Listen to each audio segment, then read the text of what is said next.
2023 Western Australian Architecture Awards are proudly supported by the Australian Institute of Architects National Corporate Partners, Taubmans, Alspec, BlueScope, Lysart, Fielders, Dulux, Brickworks, Bondorma Techno, SMEG, Planned Cover, Architecture Media, and the Image Makers Association, as well as chapter partners FMC HomeGuard, Midland Brick, Mondelluce, Rundo Building Services, and the Heritage Council of Western Australia. For over 40 years, the Australian Institute of Architects has upheld excellence across the profession. The Institute recognises and celebrates all efforts of our members, projects and teams in shaping communities through inspirational architecture across Australia and overseas. Welcome to the 2023 Western Australian Architecture Awards. Well, good evening, and on behalf of the team at the Australian Institute of Architects, a very warm welcome to tonight's incredibly special event, the 2023 Western Australian Architecture Awards, where we recognise and celebrate the incredible amount of architectural talent that we have right across this incredible state. It's wonderful, after a couple of years of isolation, to see so many of you here in the audience tonight. My name's Michael Linky. I'm the General Manager of Membership at the Institute of Architects. I've come over from Melbourne. It's a pleasure to be here in Perth tonight to host this event. And of course, tonight we do meet on the lands of the Whadjuk Noongar people, and I acknowledge with very deep respect the traditional owners of this land. They belong, of course, to the oldest continuing culture in the world. They cared for these lands, they protected this country for thousands of years. We acknowledge it's an absolute privilege to stand on country and really to walk in the footsteps of those that have gone before us. And we pay our respects to elders past, present and emerging, and also to the wider Aboriginal community here in Western Australia that continue to care for country. At the Institute of Architects, we stand for a future that profoundly respects and acknowledges Aboriginal culture, Aboriginal language, Aboriginal history, and really at the Institute a combined and continued effort to fight for Aboriginal justice and rights, paving the way for a very strong future. To that end, please welcome to the stage Whadjuk Noongar Elder Sandra Harbin to provide us with a welcome to country.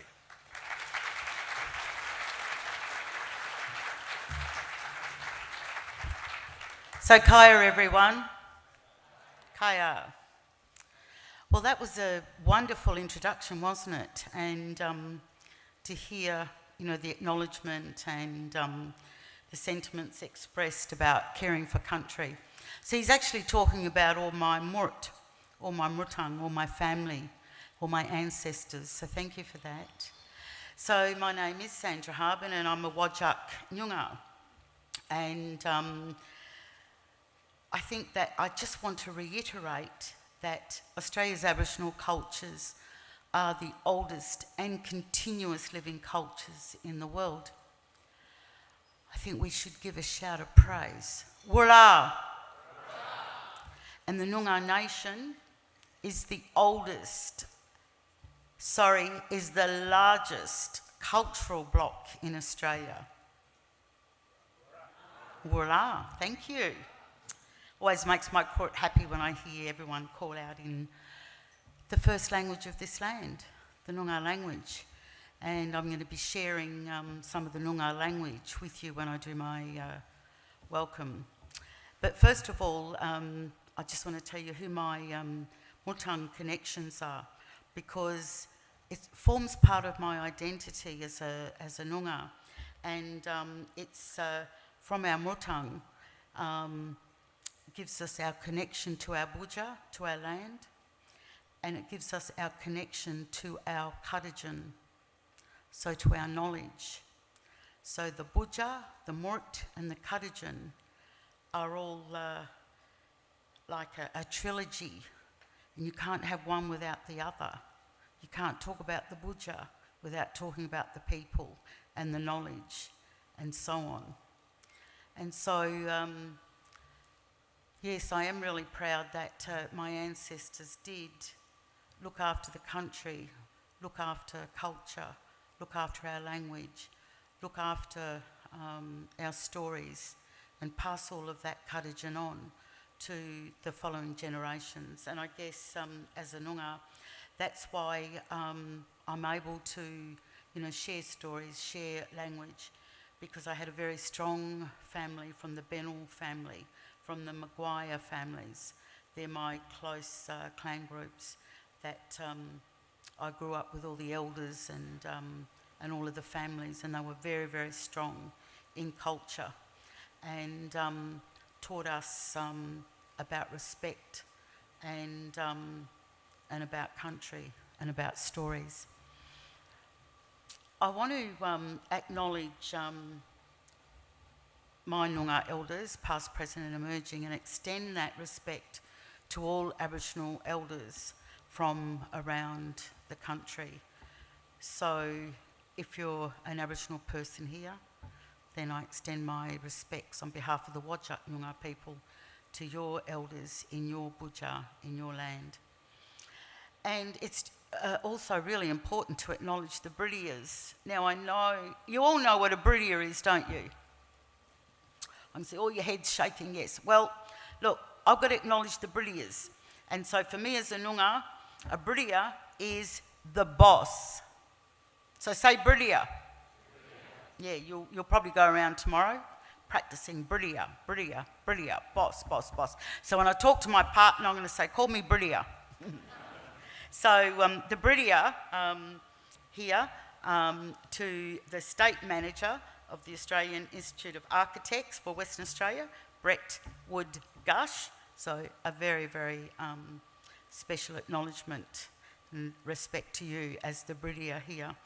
And also to Simon Millman, who I know is representing many of the ministers, the newly formed. I haven't seen it yet, so I can't even put my head to who you're representing, but I'm sure they're very important people. So pay my respects to you, Simon, and wish you all the best in your work that you do for the broader community. And I'd also like to acknowledge the Bridia Yorga.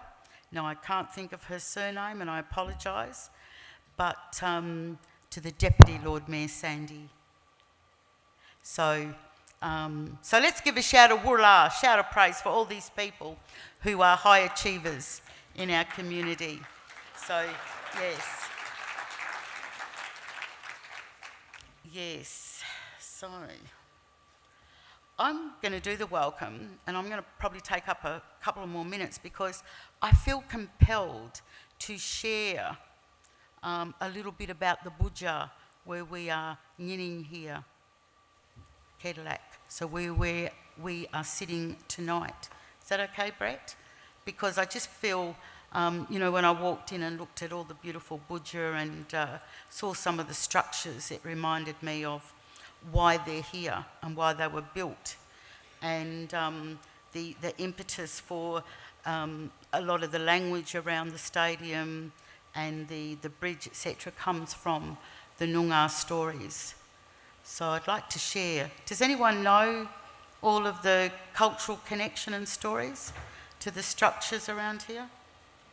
No? Okay, well, I feel really happy that I can share a little bit of that knowledge with you, a little bit of that karajan.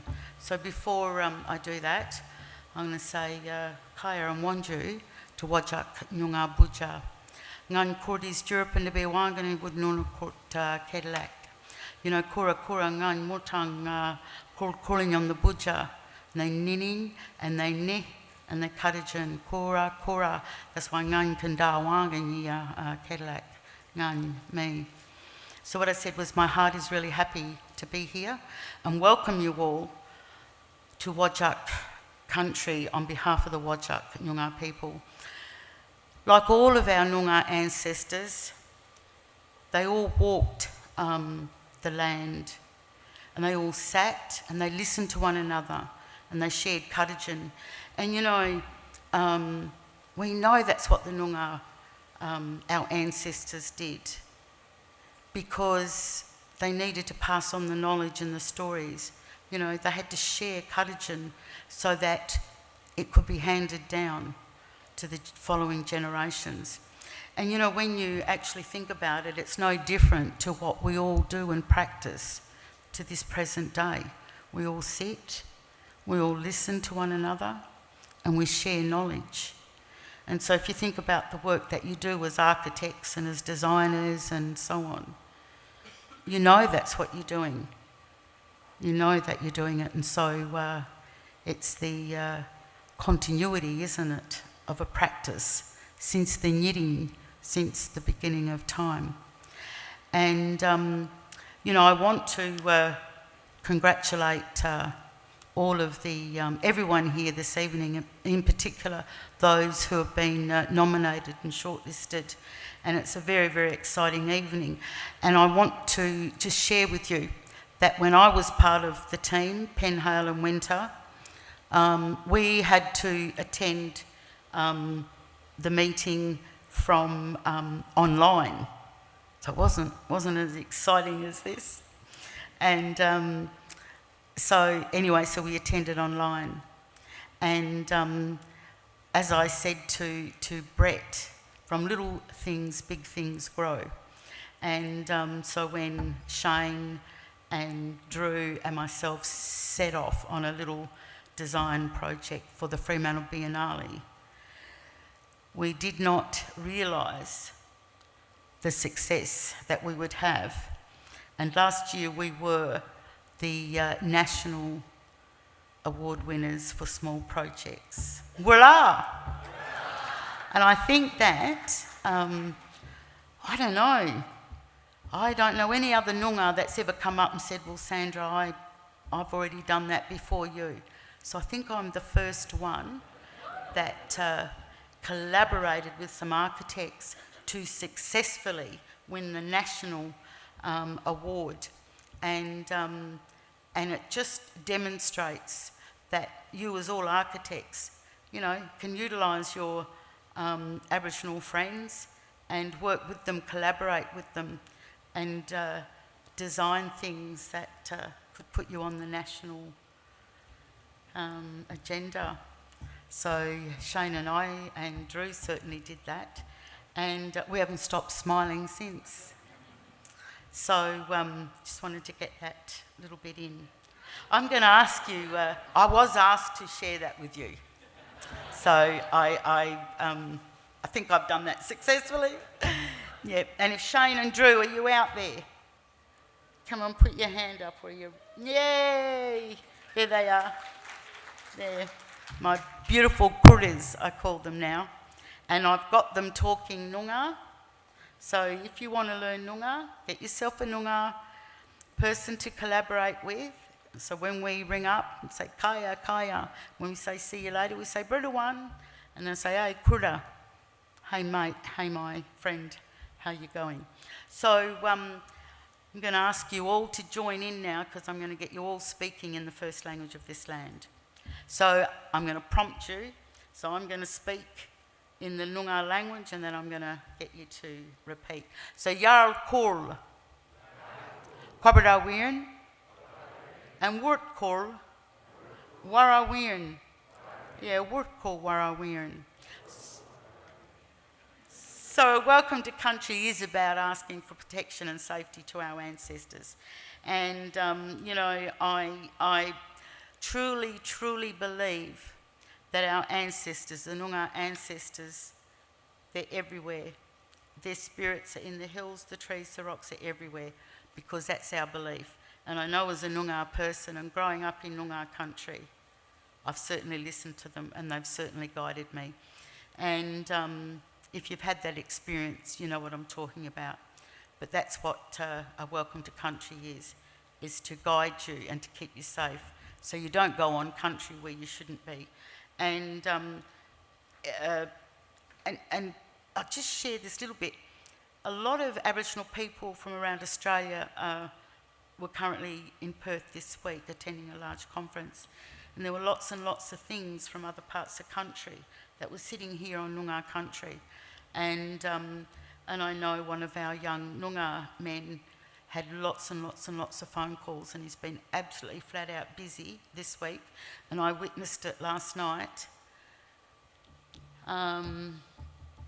Because some of those people attending, coming from other parts of the country, they didn't smoke themselves and they didn't attend the Welcome to Country. And they were a little bit worried, and so they got a Noongar man to come and help them and to take away the negative energy so that they could be warang, be healthy. So I know doing the welcome, you're all going to be kept safe and protected, and you'll be guided away from things or places where you shouldn't be. I'm going to also now warning the corridor Wirran to Yarlcourt to Nunakurt. So Nunakurt has got a Mirich, Court and Wirran. So I've asked for the spirits to bring good health to you all, give you a strong mind, a good heart and a strong spirit. So thank you. And just finally, because I know that there are other speakers, we have just behind us here the bridge. Anyone know what the name is? Martagarup? Yep, Martagarup. So it represents, you know, where Noongar people crossed from one side of the Budja to the other. And further down where the causeway is, it was all muddy. So when the Noongar people crossed from this side of the Budja, they left leg holes in the mud to get across. And that's essentially why it's called Martagarup. But your marked is your leg. So hence, you know, you use your legs, don't you, to go across the bridge. So you walk across the bridge, and Garup is where the leg holes were left and can be located. And so I just wanted to share that, but it is a very special place, and the bend here that the stadium is built on, the Noongar called it Warrandulia. Warrandulia was the name for that bend, and we have a Warrandulia Drive. So it's good how we can see there's that significance of the whole community coming and giving respect to Noongar culture and language. So Kaya and Bridawan, thank you.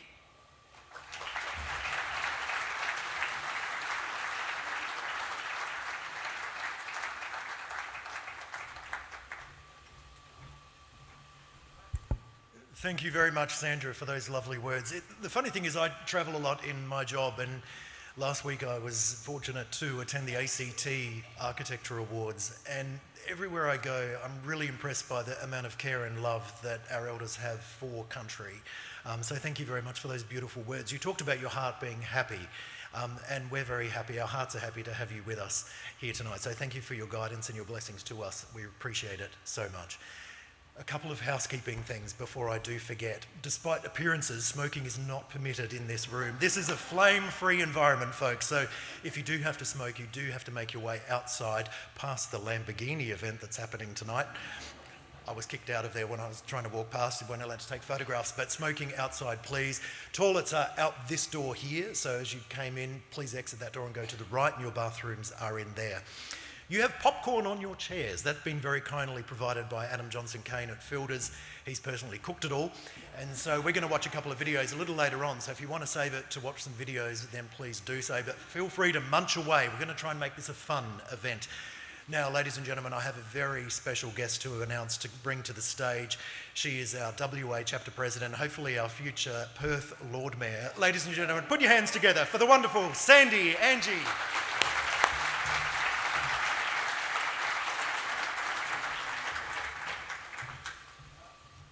Thank you, Michael.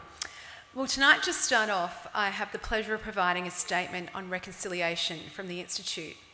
The Uluru Statement from the Heart is the culmination of 13 regional dialogues with First Nation people, which arrived at a consensus about what constitutional recognition should look like. The statement is an invitation from First Nations people to all Australians. One of its key features is to ask Australians to support meaningful constitutional recognition through providing a First Nations voice. And tonight we're going to share this with you through a special message provided by a national office. if you look to the screen. Uluru Statement from the Heart. We, gathered at the 2017 National Constitutional Convention, coming from all points of the southern sky, make this statement from the heart. Our Aboriginal and Torres Strait Islander tribes were the first sovereign nations of the Australian continent and its adjacent lands, and possessed it under our own laws and customs. This our ancestors did according to the reckoning of our culture from the creation, according to the common law from time immemorial, and according to science more than 60,000 years ago. This sovereignty is a spiritual notion, the ancestral tie between the land or Mother Nature and the Aboriginal and Torres Strait Islander peoples who were born therefrom, remain attached thereto, and must one day return thither to be united with our ancestors. This link is the basis of the ownership of the soil, or better, of sovereignty. It has never been ceded or extinguished, and coexists with the sovereignty of the Crown. How could it be otherwise, that people possessed a land for 60 millennia and this sacred link disappears from world history in merely the last 200 years? With substantive constitutional change and structural reform, we believe this ancient sovereignty can shine through as a fuller expression of Australia's nationhood. Proportionally, we are the most incarcerated people on the planet. We are not an innately criminal people. Our children are aliened from their families at unprecedented rates. This cannot be because we have no love for them. And our youth languish in detention in obscene numbers. They should be our hope for the future. These dimensions of our crisis tell plainly the structural nature of our problem. This is the torment of our powerlessness. We seek constitutional reforms to empower our people to take a rightful place in our own country. When we have power over our destiny, our children will flourish. They will walk in two worlds, and their culture will be a gift to their country. We call for the establishment of a First Nations voice enshrined in the Constitution. Makarrata is the culmination of our agenda, the coming together after a struggle. It captures our aspirations to a fair and truthful relationship with the people of Australia and a better future for our children based on justice and self-determination. We seek a Makarrata Commission to supervise the process of agreement making between governments and First Nations and truth-telling about our history. In 1967, we were counted. In 2017, we seek to be heard. We leave base camp and start our trek across this vast country. We invite you to walk with us in a movement of the Australian people for a better future.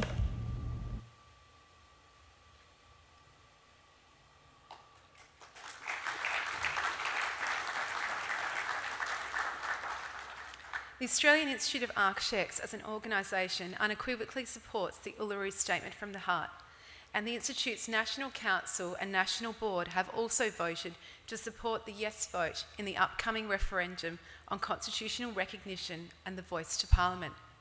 Of course, whether or not people choose to vote in favour of the voice is a matter for each individual, and we invite our members to fully inform themselves before voting at the referendum. Whether or not people choose to vote is a matter for each individual, but if you are interested in finding out more, then there are materials on our Institute website. Now, moving along, I'd like to thank you all for joining us this evening to celebrate the 2023 WA Architecture Awards and congratulate everyone who's entered a project. As always, this year's awards showcase the incredible contribution that West Australian architects make in shaping our city and state with a diverse range of innovative projects across the award categories. From reimagined public places and spaces to environment-responsive homes and state-of-the-art education precincts, the entrants show a commitment to state sustainability and the community. This year has seen a sizable jump in the number of entries, with 88 submissions across the 10 categories, reaching a total cost in projects of $1.4 billion, which, when you think about it, is quite an incredible feat considering most of these projects were completed during COVID and all of the challenges that presented and continues to present to all of us here. And with the built environment accounting for about 39% of global emissions in building and construction, architects have a significant role to play in emissions reduction targets.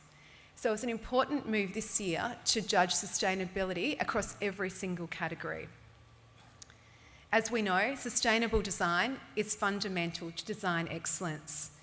The Institute of Architects is committed to supporting our members in the move to a zero carbon construction industry, and I welcome the feedback from all of you on what we could do better in this area to support you on that journey.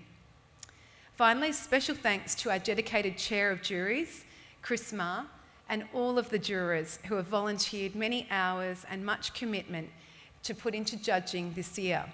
So much work of the chapter is done by dedicated volunteers, not just in the judging of awards, but in all the committees that we have that help us with our advocacy and engagement throughout the year. So thank you everyone for your contribution.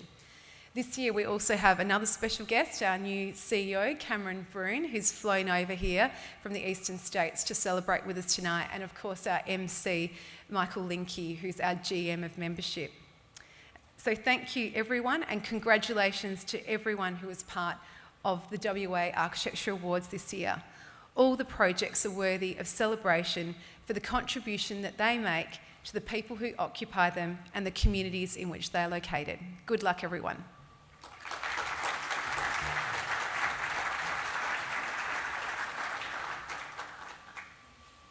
Thank you very much, Sandy, for those words. Can I just have a look at the run sheet? I'm unexpectedly back on stage. It's definitely me.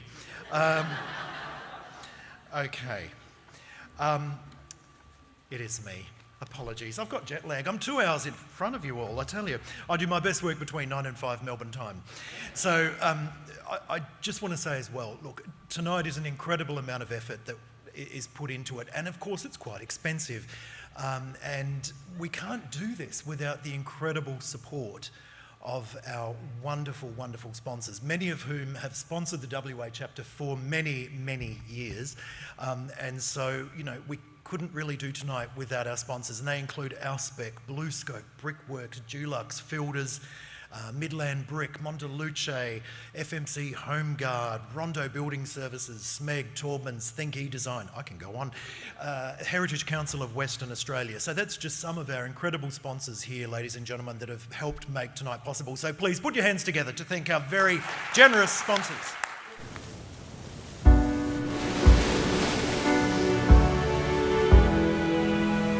Out on the patio, we'd sit, and the humidity we'd breathe. We'd watch the lightning crack over cane fields, laugh and think, this is Australia. This is Australia. This is Australia. Colorbond, made by Australia. Now you can easily bring your projects to life with Dulux BIM Solutions. Dulux BIM Solutions provides easy-to-use BIM content, so you can add Dulux colours and product ranges to your Revit and ArchiCAD models quickly and simply. The latest Dulux BIM content update now includes the Dulux World of Colour and product ranges from Dulux Powder Coatings, Dulux Protective Coatings, Dulux Acrotex, Dulux Avista and Intergrain Timber Finishes. Dulux BIM Solutions, inspiring creativity.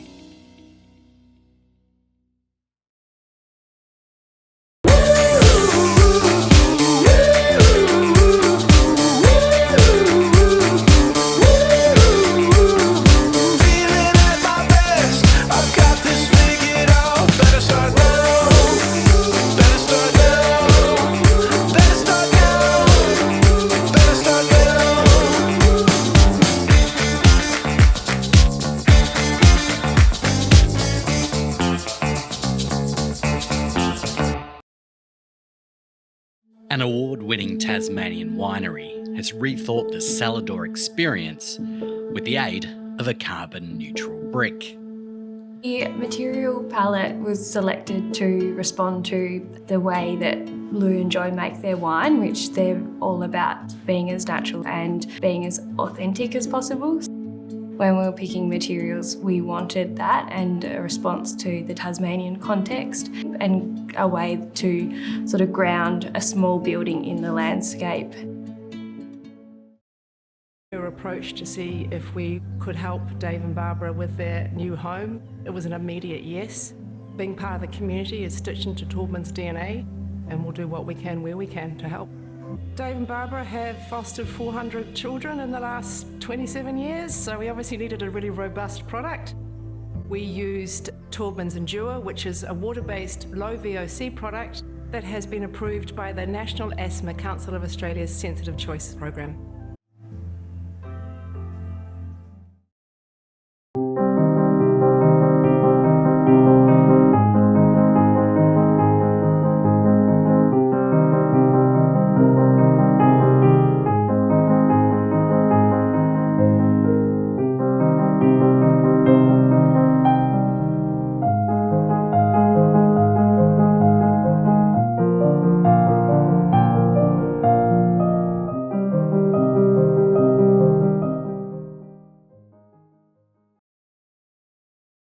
When specifying Rondo products, you have access to expert design advice from our own technical sales and professional engineers. Our team of engineers are all fully qualified and experienced in cold-formed steel design, as well as Australian and international standards. This includes seismic, acoustic and fire-rated design, external walls and soffit framing, walls and ceilings subject to internal pressures. Our website also provides specification templates, white papers and CAD files to download, or submit technical inquiries and register to CPD presentations. That's why we're behind the best buildings.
So a massive thank you to our winners, our sponsors rather, this evening, and of course the winners as well.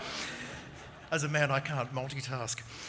Okay, so what I'd like to do is bring to the stage Phil Gresley to award the E.G. Cohen medal nominees. So if we can bring Phil to the stage. Ladies and gentlemen, please welcome Phil Gresley. Thanks, Michael, and thank you, Sandra, for such a meaningful welcome. I'm honoured to be here on Whadjuk Noongar Boodja, and it's again delightful to be here with so many friends and colleagues to acknowledge and celebrate some of our most inspiring emergent talent with awarding of the E.G. Cohen medals. Our profession holds a unique power to shape the world around us.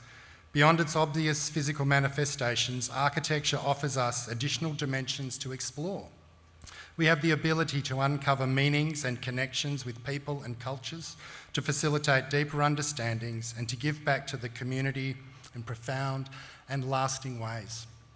Architects have the remarkable ability to influence lives, enhance neighbourhoods and create places that elevate, uplift and inspire, or maybe simply provide safety and equity. It is a profession that holds such immense potential for making a positive impact. But it all starts with a desire to contribute, to give back. And this can be done throughout one's career, and I'm sure you, like me, are often inspired by the actions of others. Well, I'm here tonight to tell you that the 6 nominees are all inspiring people who prove that we can all contribute, no matter what level we find ourselves in our careers. So I want to shout out to all the nominees this year, and all 6 are here tonight, thanks to the generosity of the AIA. Thanks, Brett and Zalia and the team, for all of your support too. So from Curtin University, we've got attending Stephanie Alama Chavez, the inspiring Rebecca Basio. From Notre Dame, 2 very important characters, Matthew McGivern and Sebastian Robertson. And from the UWA, the extraordinary Kathy Chapman and the exceptional Bradley Millis. They really are role models to us all, people. They show us how we can take on the responsibility to give back to something bigger than ourselves. Remarkable people. Good on you guys. Thanks to the jury, Paul Hoffman. Yeah, give him a round of applause. So thanks to the jury, Paul Hoffman, Hannah Bartlett-Wynne and the always insightful Sona reps for making the most difficult decisions.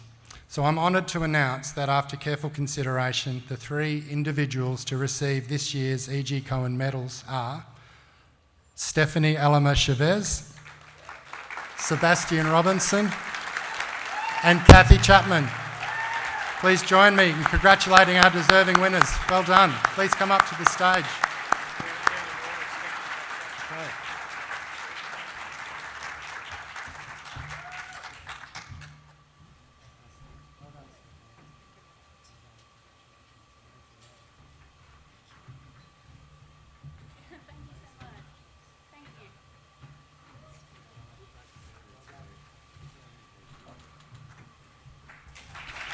Woohoo, thanks.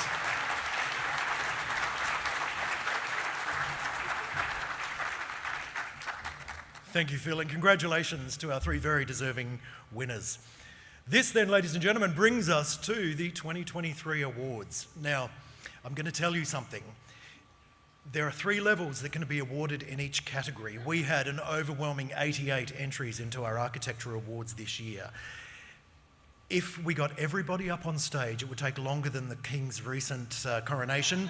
And I want you all out of this room by midnight so we can continue drinking and enjoying each other's company next door. So what we're going to do is do this.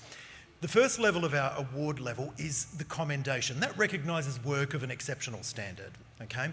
If you are the recipient of a commendation, feel free to stay seated and we will clap for you. We're going to clap for you if you get a commendation. There is no need to come up these very painful stairs and stand on this stage. If you win an award, please feel free to come to the stage to collect your certificate. If you're the recipient of a named award, then you are welcome to come up here and collect your certificate and as well make a brief speech. Points, I'll give you some money off your membership fees if you keep it brief. So what I'll say is, so for those of you who get a commendation, you can sit down, you don't have to come to the stage. Award winners, please come to the stage, get your certificate. And if you're the recipient of a named award, you may come to the stage and give a very short acceptance speech.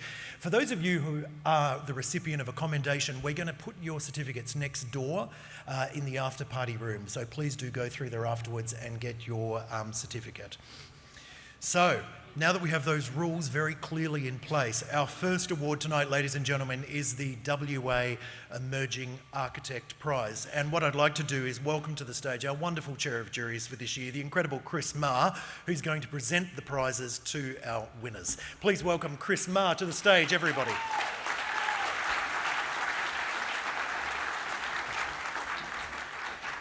Wonderful. Thank you, Chris. Wonderful to see you, and thank you for all your efforts in leading our incredible jury for this year.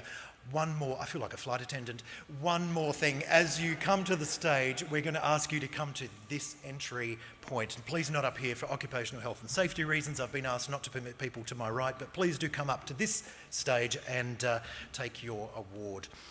Right, so the WA Emerging Architect Prize is a prize, of course, that recognises an individual emerging architect contribution to architectural practice, to architectural education, design excellence and community, which advances the architectural profession's role within the very public of arenas. This year's jury was chaired by our 2022 recipient, Matt Delroy Carr. Many of you will know Matt, of course, and joined by the wonderful Sandy Angie and Sharan Muravan. And it's my incredible pleasure to announce that the 2023 Emerging Architect Prize has been awarded to the gorgeous Li Lang Yang. Emerging Architect Prize. Li Yang Yang. Li Yang Yang's career has displayed a diverse interest and engagement in the architecture profession. From his time at the highly acclaimed Physics Stesco Architecture to his current position as a senior project architect at Mode Design, and through to his collaborative engagement on smaller installation projects, such as the Ephemeral Lookout, exhibited at the 2021 Cottesloe Sculptures by the Sea. Yang Yang's commitment to the education and empowerment of young architects is displayed through his years of involvement with the Imagine program, where he is the current co-chair of Imagine WA. It is clear that Yang Yang desires to broaden the reach of architecture and architects beyond the profession, as well as his ability to see architecture as a diverse and multifaceted profession. As such, he is a deserving winner of this year's WA Chapter Emerging Architect Prize. Congratulations, Li Yang Yang.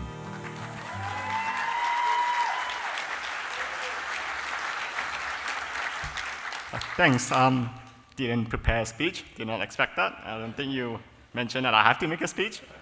Okay, so I'm just going to thank the Institute, Sandy, and then my mentors, like my tutors at uni, and people that I collaborate with, people that I work for, people that I work with, and I suppose like the Imagine crew, obviously, that kind of like support me and believe in me. I think that's it for me. Thank you.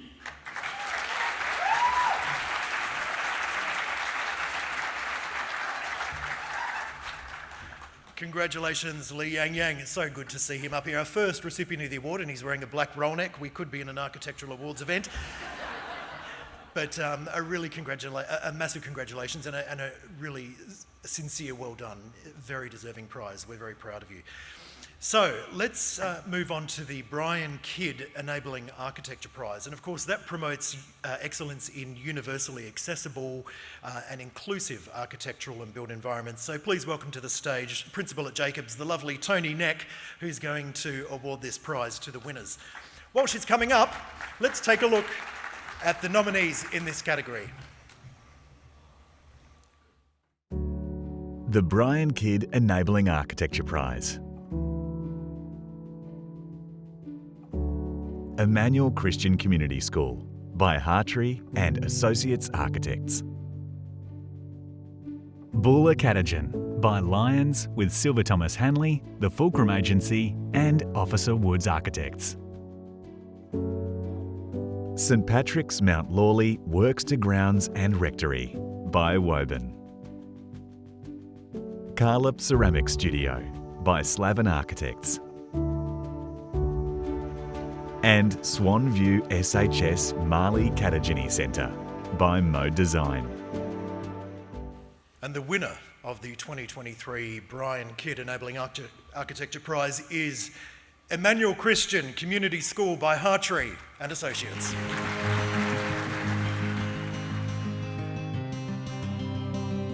A great sense of empathy for staff, students and the community is at the heart of Emmanuel Christian Community School. The Education Centre is particularly responsive to the community of refugee and migrant families, supporting inclusion to complement a growing, diverse neighbourhood.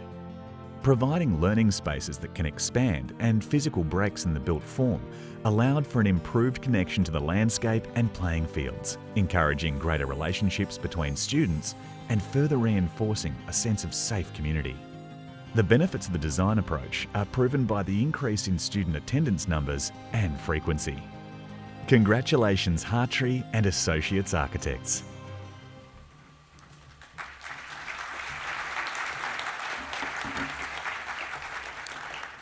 I don't know whether you organised any words to say, Bill. I certainly didn't. This is a great thrill for us. With a background of designing homes for wealthy people that sometimes don't treat us so well. It was a career highlight to work on this project for a school community where they welcome students that come from refugee camps and some fairly tragic circumstances behind them. And they wrap their arms around these children and give them hope and create a future for them in Perth, Western Australia, which is a really beautiful thing. And it was a great thrill for us to be involved in that. So thanks very much.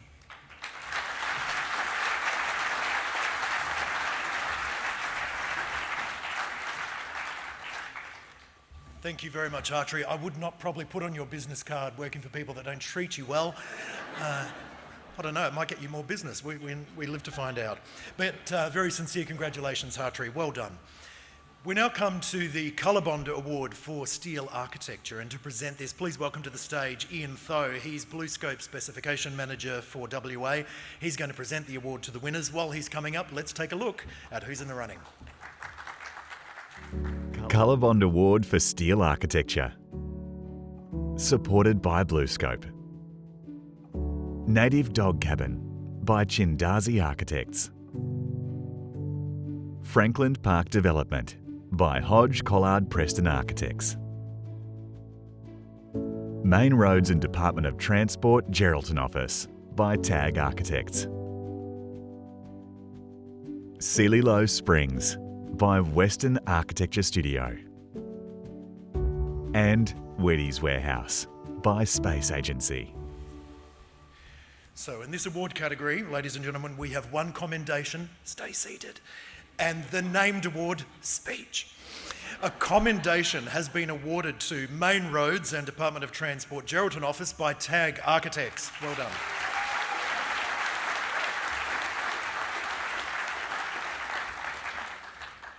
And the Colorbond Award for 2023 for Steel Architecture goes to the very deserving team of Western Australian Architecture Studio for Sealylow.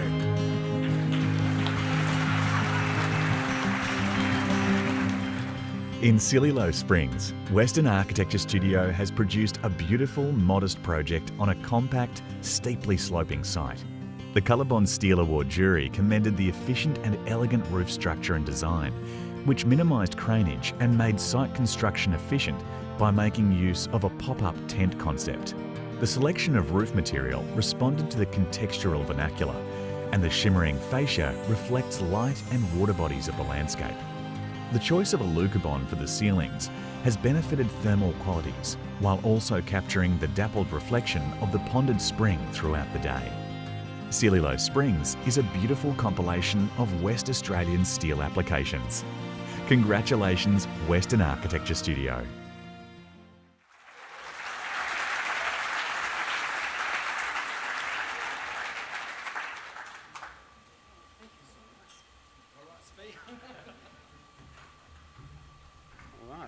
Well, thank you very much. It's quite surprising. It's only a small little house, but steel was really important to what we were trying to do. We were trying to build a house for Western Australia and capture themes about Western Australia, and subsequently we sort of think we're a steel state, and we tried to use steel as much as we could for thematic reasons. And I'd just like to thank my wife, and the house was built by my family, so my wife, my mother, my father, and all my friends, and thank you for Carl, my business partner, as well. Thank you very much. What an honour. Thank you.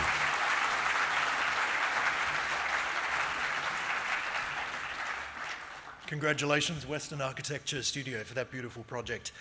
Next we come to the Imagine Project Award, and that's proudly sponsored this year by Alspec, and I'd like to welcome to the stage our sponsor representative Colin Nyland from Alspec to present the certificates. The Imagine Project, a little bit about the Imagine Project Award. This is a beautiful award. This recognises a project of merit whereby members of the Imagine demographic make a really substantial contribution to that project. It's a combined celebration really of a built outcome and really the contributions of the emerging architects that are coming through the profession, especially in those sort of demographic areas of leadership, of collaboration, of expertise, and really overall quality architecture.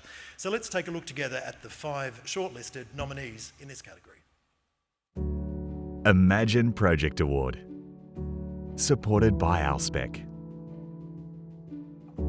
Ferrier Lane House by MDC Architects.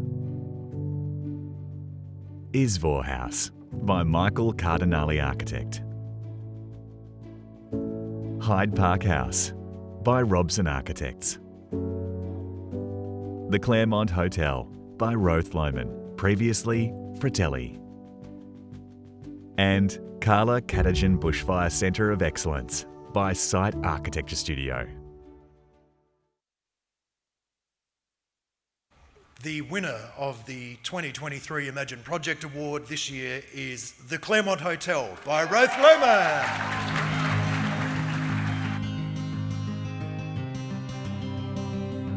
The Claremont Hotel by Roth Lohmann is a delightfully compelling response to a large complex site which celebrates the stories and history of the place and creates a new series of spaces which invite a more inclusive audience. The project, delivered by the emerging architect team, is a highly resolved and functional response which respects the heritage of the place while simultaneously announcing itself as an iconic venue which welcomes all. Congratulations, Roth Lohmann.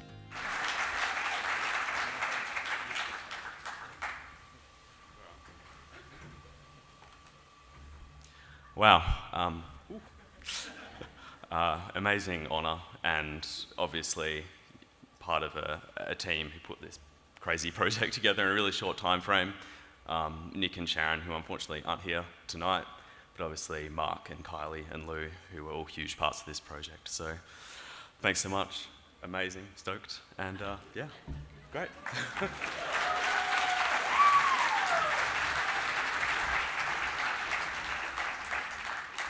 Congratulations go to Roth Lohmann. Now, let's bring you the Mondaluce Lighting Award, and of course proudly sponsored by none other than Mondaluce. I'd like to welcome Andrea de Win to the stage of Mondaluce to present this award. While she's coming to the stage, let's have a look at our nominees in this beautiful category. Mondaluce Lighting Award. Supported by Mondaluce. His Majesty's Theatre Balcony Reconstruction by Griffiths Architects. Coleman Barrovic Residence by Clopper and Davis Architects. 123 House by Neil County Architect.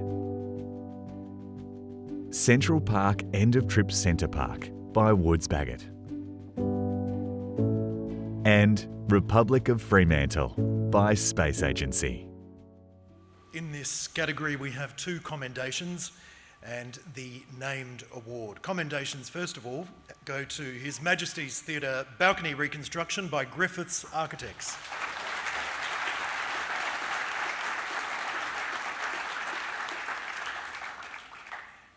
And the second commendation goes to Coleman Barrovic Residence by Clopper and Davis.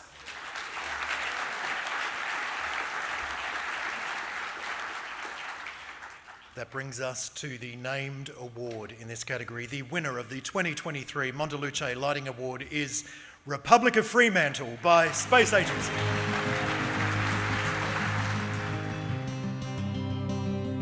Located in the original warehouse district of Fremantle, Republic of Fremantle's unique site forms the backdrop for a theatrical-style hospitality space. During the day, the space is flooded with natural daylight via carefully placed skylight panels, creating a distinctive high-contrast warehouse environment. During the night, the space is transformed into a series of experiences. The glowing wall of gin bottles, the slithers of light escaping from the kitchen, carefully selected to lead the eye to specific points of interest. The use of narrow beam spotlights over tables help to create an intimate setting in a voluminous space. Details are expertly lit, with the eye drawn to the glowing copper still as the backdrop for the room. The mezzanine level was skillfully executed, notably the bespoke luminaries, bringing a sense of depth to a relatively low clearance and engaging the space with a relaxed warmth. Congratulations, Space Agency.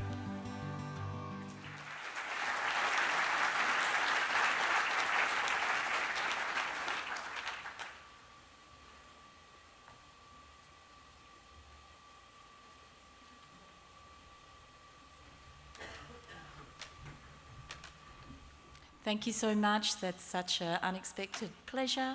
We're absolutely delighted to win this award, and we thank our clients and all the people who go there to enjoy the place. Thanks so much.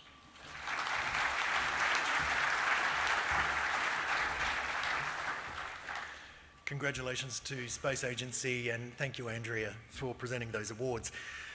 Let's move on now to the award for commercial architecture. I'd like to welcome to the stage Kaylee Highland of Rondo Building Services. They're the sponsors of this award category, and while she comes to the stage, once again, let's take a look at the nominees. Commercial architecture. Supported by Rondo Building Services. Rhodes House by Cameron Chisholm Nicol. Food Innovation Precinct Western Australia by I2C Architects. The Claremont Hotel by Roth Lohman, previously Fratelli. Curtin Exchange Building 420 by 6 Degrees Architects. Old Courthouse Fremantle by Slavin Architects. Republic of Fremantle by Space Agency. Main Roads and Department of Transport Geraldton Office by TAG Architects. Angelo Street Coles Redevelopment by TRCB. Brook Lane by TRCB. Bassendean Hotel by Woods Bagot.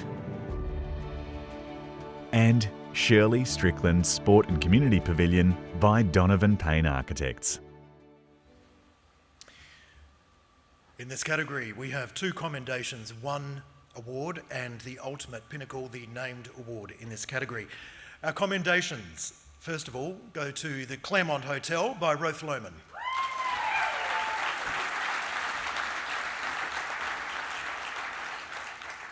The second is Republic of Fremantle by Space Agency.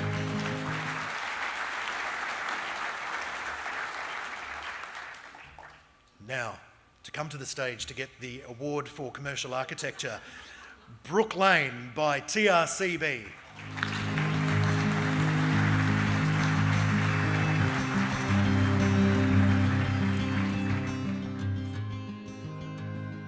The new shopping centre sits within the original 1994 Ellenbrook Master Plan. The now established Village Centre serves the growing Ellenbrook community, providing an attractive amenity for the town centre and its northern villages. The urban integration within this context has been achieved by linking the internal and external areas to the site. The design response is evident in both connectivity and scale, using the site-level differences to express the landscape and leveraging the orientation of the buildings. The terraced piazza with the forecourt integrates well with the place and allows visitors to intuitively navigate through the site. The Brook Lane project conceptually responds to the Swan Valley with its Swan Estuary waterways. The space encourages visitors' activities and interaction along the north-south axis, offering coverage to visitors moving between the shops, courtyard and car parks. The public art component calls for a distinctive style at Brook Lane's northern entrance, with both mural and sculptures by local artists.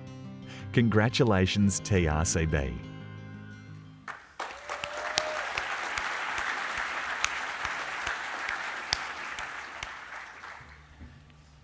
Well done, TRCB. And the named award, ladies and gentlemen, the winner of the Ross Chisholm and Gil Nicol Award for Commercial Architecture for 2023 is Main Roads and Department of Transport Geraldton Office by TAG Architects. The new Main Roads and Department of Transport Geraldton office facilities are a good example of designing a cohesive and efficient space for both public and staff members alike. The project responds to a specific brief to bring both departments under the same roof, including the operational and economic organisations, accommodating larger staff numbers in a flexible work environment that enables seamless collaboration and interaction. The building responds to the urban context by providing a new access point from the adjacent main road, with car parking for staff and visitors. The entrance is well designed, offering an informal gathering space with endemic plants and eucalyptus trees, whilst the facade shows a clear relationship with the inside and outside spaces. A clever roof profile allowing for controlled natural light throughout the building and the incorporation of LED lighting, double glazing and passive ventilation brings a sustainable approach to its design. Locally sourced materials, inclusive of some of the original reused furniture, helps to achieve an environment that is pleasant and relaxing for people to use.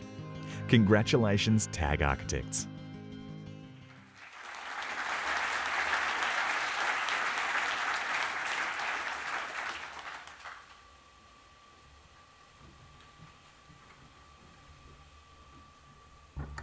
Just like to say, on behalf of TAG Architects, we're thrilled to win this award. Very surprised, and even more surprised to be making a speech. On this project, we had a wonderful client who sort of valued the input of the consultant team, and we wouldn't have achieved this outcome without them. It's a regional project, so there was a skilled workforce in the region that were really committed to putting the project together, and the team at TAG Architects are a small company. Everyone's involved in the project, and we've got two great directors that empower staff to be able to work on these projects. So thanks a lot.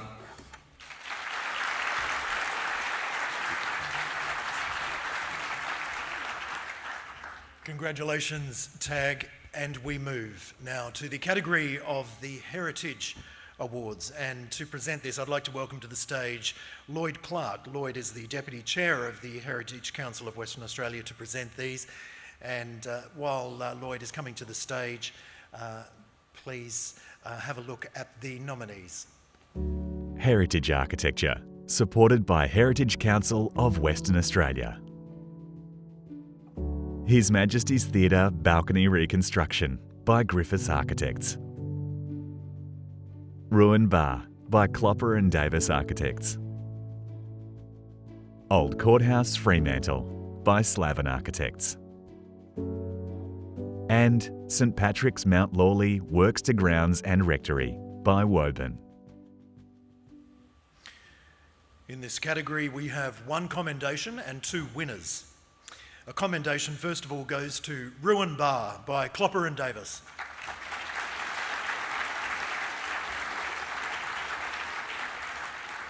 And we move to the two award winners in this category. The first award is His Majesty's Theatre Balcony Reconstruction by Griffiths Architects.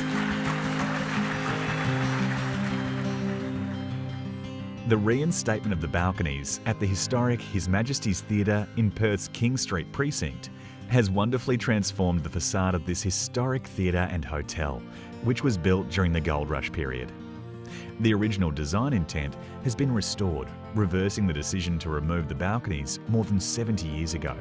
The architects have demonstrated care and expertise in the research for documentary evidence and study of the building fabric to create seamless outdoor spaces which can be enjoyed again by patrons and performers. The innovation employed in making the balconies self-supporting has provided a level of safety that was missing in the original design.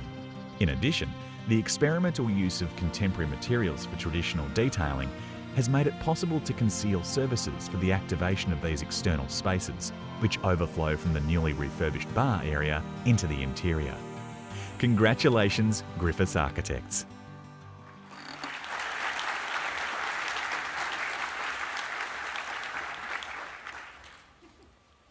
Now they can have a photograph.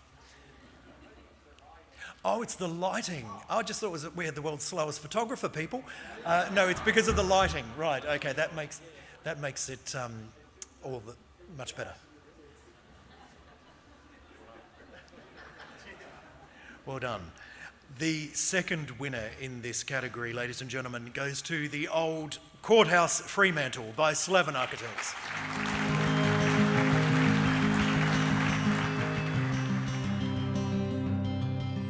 The old courthouse has been given a new lease of life in its clever repurposing into a contemporary hospitality venue.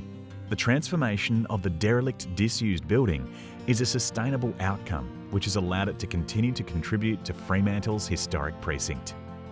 The program for adaptive reuse was comprehensive and executed in record time.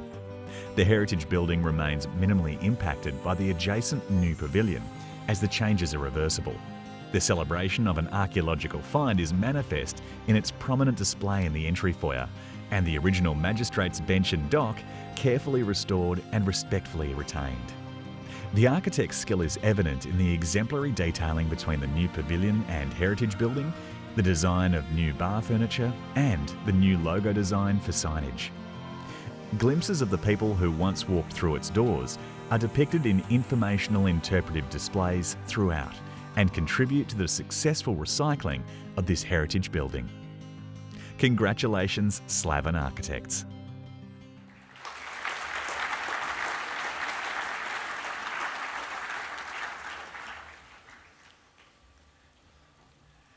Thank you very much. Well done to those winners.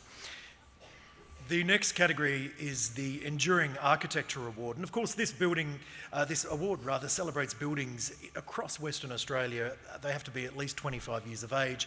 But what we do in this award is that we recognise achievement for design of buildings that really stay modern, they stay current, they stay inspirational.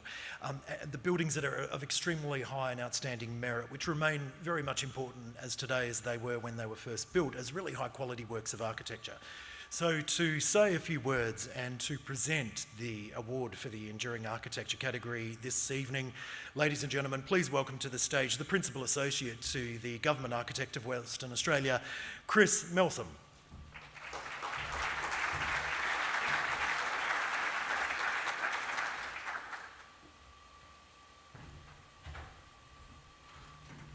A moment of distraction from the awards.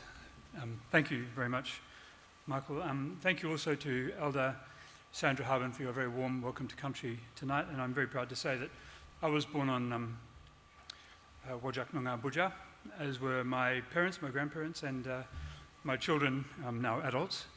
But I can say today that I look forward to them learning much more about country and about how to understand it than past generations have with your help.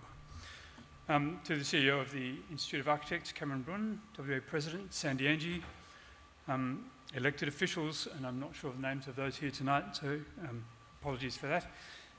Chairman of the WAPC, David Keddy, VIPs, and I forget the word already, sorry for boss, but otherwise I acknowledge William. Brett Woodgush, architects and guests. On behalf of the Government Architect, thank you for this opportunity to share in celebrating the contribution that architects make to our city and our urban realm, and to acknowledge the architects here tonight who are leading in that contribution. Collectively, architecture that endures influences the way people use spaces, the way they understand spaces, the way we interact with the physical environment, and of course with each other. Tonight we're here in the amazing Optus Stadium, which is a superb example of architecture that reflects the value that we place on experiencing sport and recreation. And on culture in the way that it engages with country, with place, and has become an image of our state nationally and internationally. Unfortunately, though, it alone doesn't seem to be doing much for the West Coast Eagles, but it does a lot. The WA Museum, Boulyabari, is another building that reflects the growing value that we place on culture, on the arts, and on creativity, and on reflecting our understanding of history, and by doing that, on contemplating our future. These projects, along with the others that we're seeing tonight, show the importance of architects in reinforcing WA's sense of place, sense of ourselves, through engagement with diverse communities and traditional owners, and in protecting heritage through research and design in projecting what is important into the future. So we're looking forward to a lot of new projects coming forward, and in particular, perhaps at the moment, to the engagement that this architectural community might have and might offer in dialogue to the new Western Australian Aboriginal Cultural Centre as it comes out of the ground and is there for conversation. On that note, I will have great pleasure in being able to present the 2023 Enduring Architecture Award. Thank you. Thank you very much, Chris. The 2023 winner of the Richard Roach Jewell Award for Enduring Architecture is Wollaston College Chapel by Julius Elisha.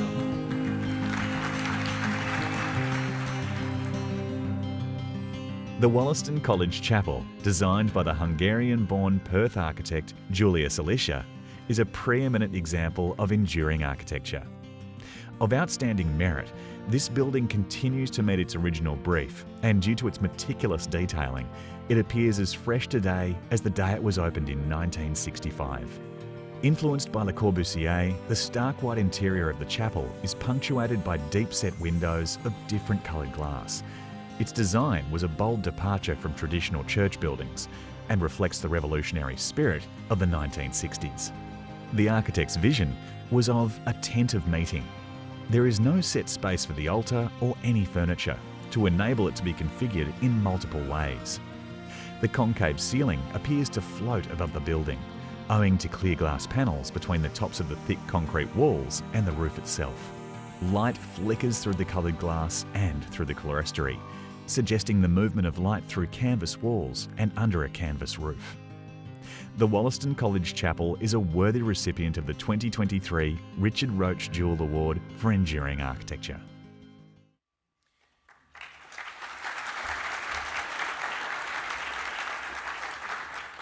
We're really very honoured tonight, ladies and gentlemen, to have Julius's wife Beverly with us tonight here in the audience. Wonderful to see you, and thank you so much for coming along. We really appreciate it. And we're incredibly honoured as well to have the architect's daughter Francesca with us tonight, and the Reverend Dr. Raewyn J. Whiteley, who's the warden of the college, the building's custodian, on stage now to accept this award. Welcome to the stage, ladies.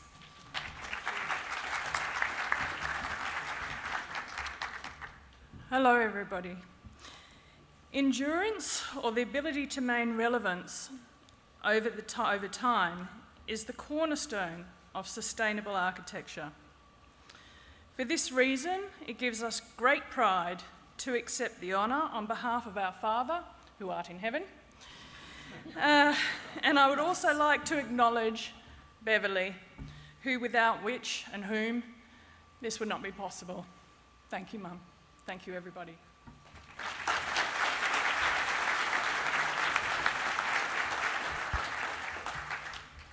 Nala Kadich Nungamort Ken Karak Nijabuja. As someone recently arrived in Western Australia and to Wollaston Theological College, it has been wonderful to become the custodian of a chapel that doesn't look like it belongs in rural England. Instead, we have a chapel that is flexible, light, speaks to the landscape around it, and enables us to train future clergy and lay people in the Anglican Church and beyond in a way that encompasses all that is part of being Australian and being Christians and worshipping in this place. The chapel is at the heart of our life together. We pray there daily. And it's a wonderful space for that. And so we're very grateful to accept this award.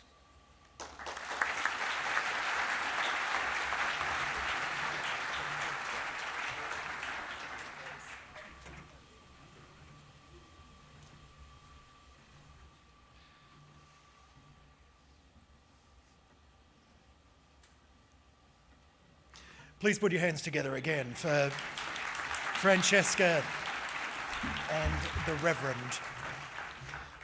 I've never introduced a Reverend before. There's a first for everything.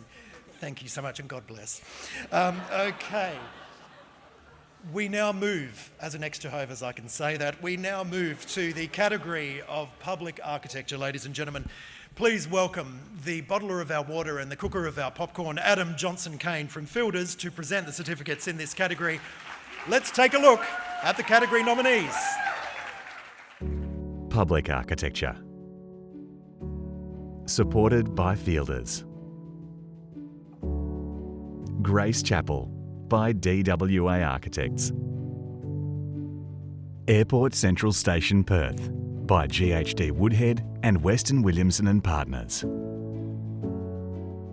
Franklin Park Development by Hodge Collard Preston Architects. St Teresa Church by Parry and Rosenthal Architects. Carlup Ceramic Studio by Slavin Architects. And Treeby Community and Sports Centre by Hodge Collard Preston Architects. In this category, we have 2 award winners tonight. Keeping with the religious theme, Reverend, the first is St Teresa Church by Parry and Rosenthal Architects.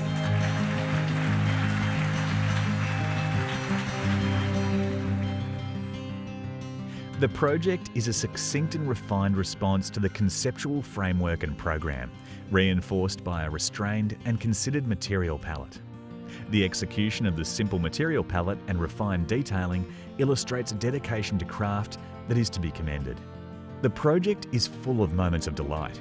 Interesting pause points have been created throughout, from subtle recesses in the walling used to emphasise items of importance, to the location of large openings used to break and horizontally extend the vertically compressed volume at the narthex. A simple project delivered with maturity and restraint, executed with economy and a high level of skill and care. There is also an element of clever opportunism that should be commended, in that the architects have been able to capitalise upon the knowledge in material specification, detailing and skilled trade knowledge already co-developed by the architects and established across the campus. Congratulations, Parry and Rosenthal Architects.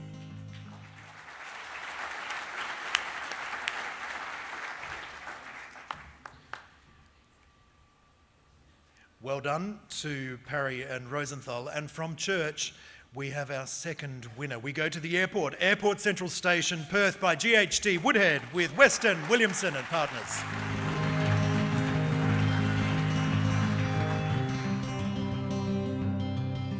This is a highly complex project, and its delivery is an achievement in itself. The public and functional benefits of this project are enormous, and it will have a major impact on our city's infrastructure. The project successfully negotiated a multitude of complex challenges, including the sometimes competing concerns and requirements of the various key stakeholders. Externally, the curved forms of the station sit comfortably within the context and are a friendly nod to the aerodynamic forms of the aircraft passing overhead. The glazed facades help to blur the boundaries between internal and external space and allow direct visual links to the wider Perth context. Having the main volume of space naturally ventilated helps to strengthen this feeling of connection to the outside, further reinforcing the concept of vastness. Clever consideration for future capacity increases and future-proofing for new linkages and connections ensures this project will continue to be relevant into the distant future. Congratulations, GHD Woodhead and Weston Williamson and Partners.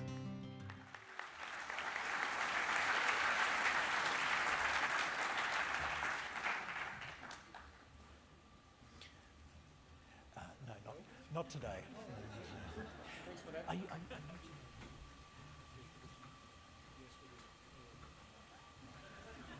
GHD Woodhead are no longer called GHD Woodhead. What are we called now this week? GHD Design. Congratulations to GHD Design.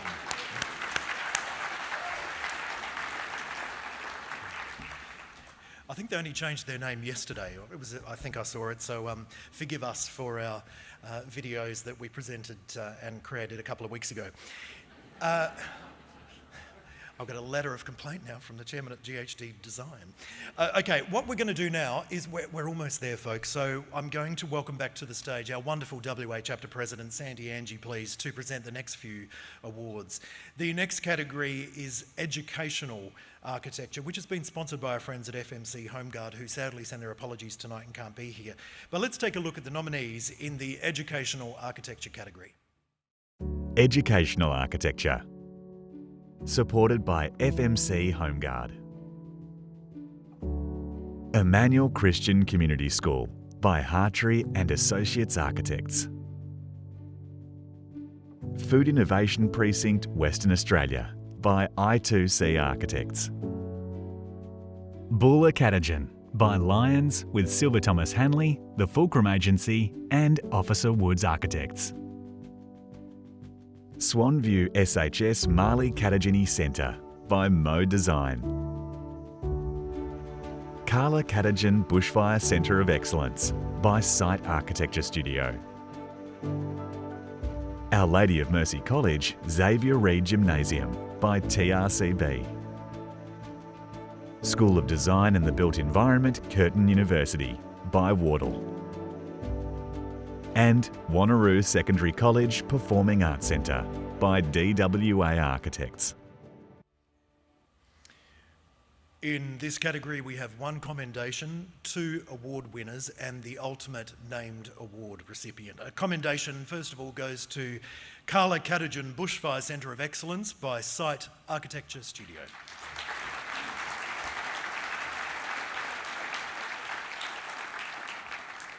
The first of our 2 award winners in this category of educational architecture.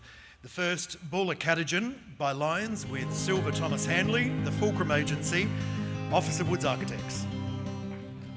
By disrupting the traditional north-south order of Murdoch's Gus Ferguson designed campus, the Bulla Catagen bridges a previously intractable sloping site to the eastern side of the distinctive Banksia Court, boldly redefining the front door to the campus. This radical move facilitates equitable access and affords the building's occupants joyous bushland views.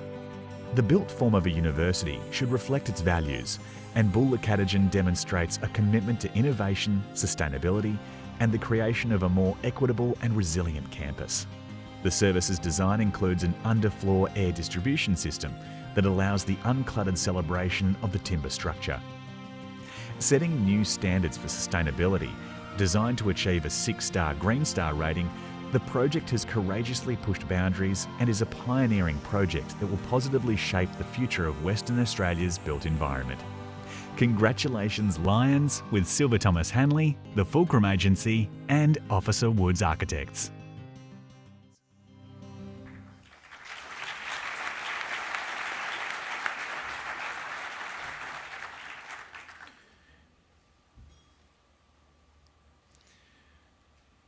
The second award winner in this category, ladies and gentlemen, goes to Emmanuel Christian Community School by Hartree and Associates.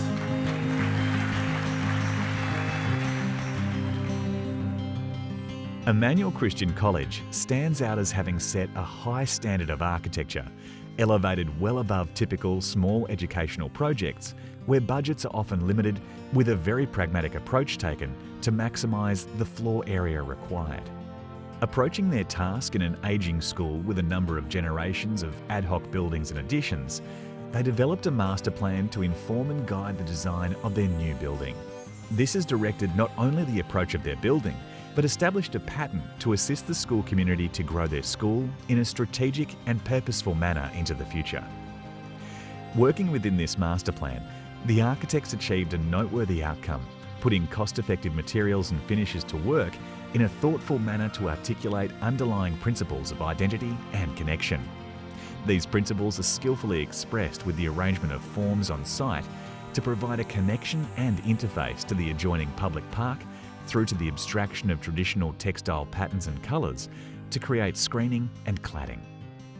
Congratulations Hartree and Associates Architects.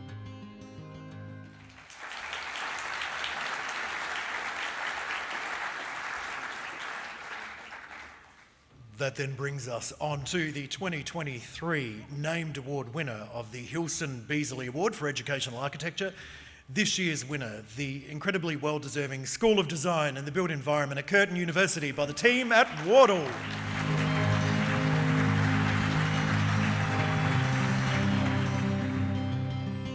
The School of Design and the Built Environment at Curtin University is a work of distinction, with a complexity and thoughtfulness that makes it both a landmark and a good neighbour.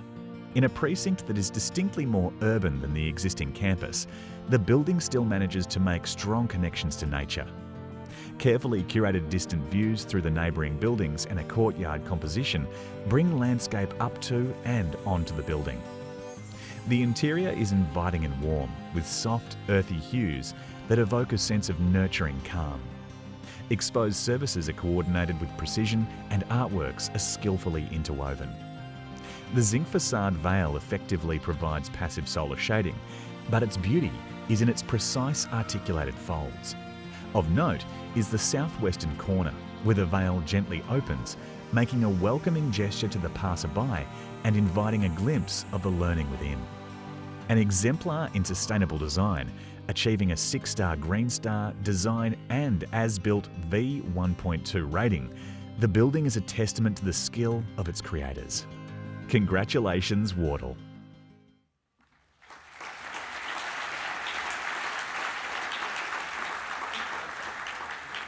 Great stuff. Would you like to come and have a little speech? Please. I was looking at you. Wow, thank you very much.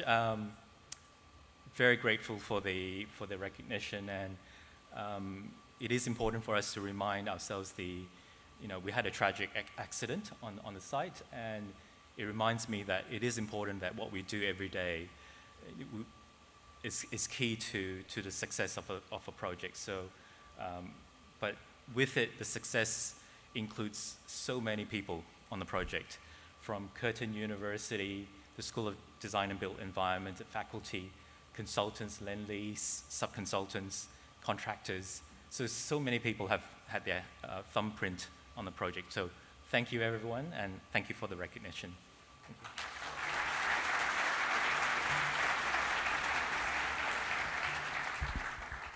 Congratulations to the team at Wardle. Let's move on. Our next category then, ladies and gentlemen, is the category of interior architecture. Let's take a look at the nominees. Interior architecture.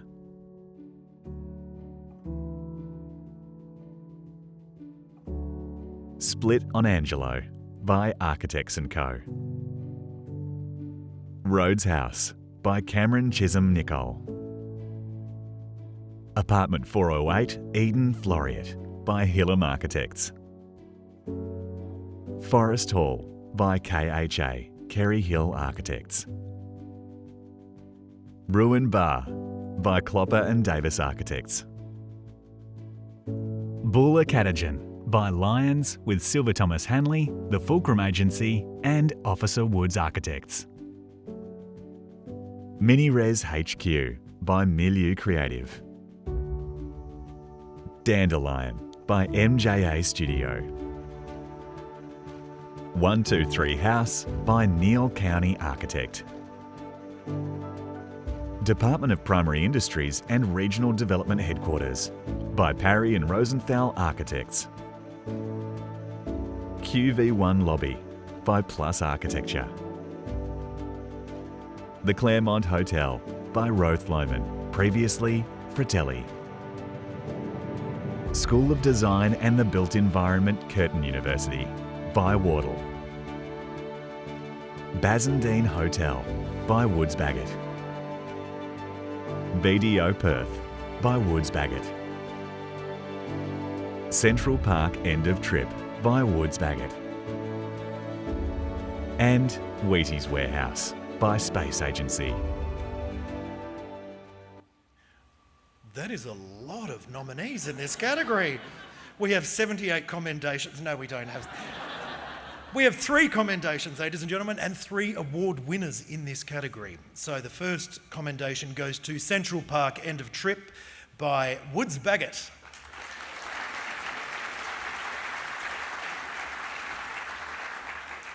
Our second commendation goes to the well-deserving team who built Dandelion by MGA Studio.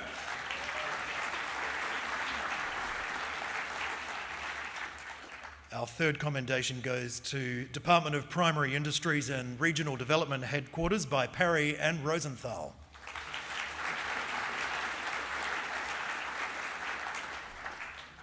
On to our very deserving award winners, of which there are, of course, 3. The first award winner is the School of Design and Built Environment, Curtin University by Wardle.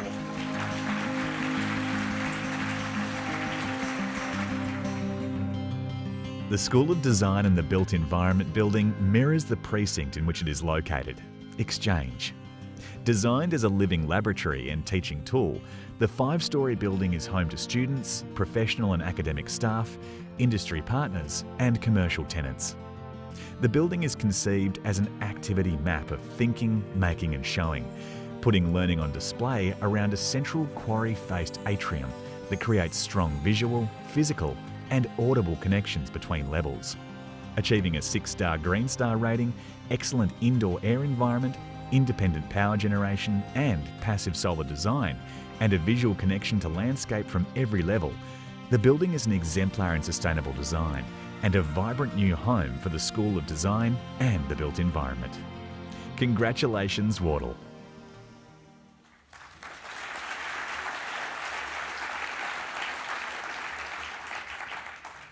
Our second category, our second winner rather, in this category for interior architecture goes to Space Agency for Wheaties Warehouse.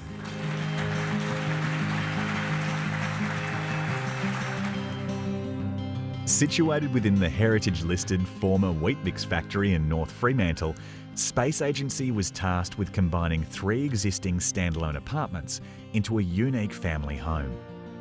The design cleverly resolves the need to appreciate and respect the heritage fabric, while also bringing nature, light and fresh air into the space. New glazed and translucent walls pull away from the industrial exterior, freeing the floor plan from the constraints of the heritage shell while reinstating the original warehouse volume. Light wells and thermal chimneys flood the space with light and fresh air, prioritising principles of environmental design over a maximised internal footprint, with 1/3 of the floor plate being given over to a lush internal courtyard garden and its dark circular swimming hole. The bold and playful design juxtaposes texture, light and colour to celebrate both the building's history and its new life. Congratulations, Space Agency.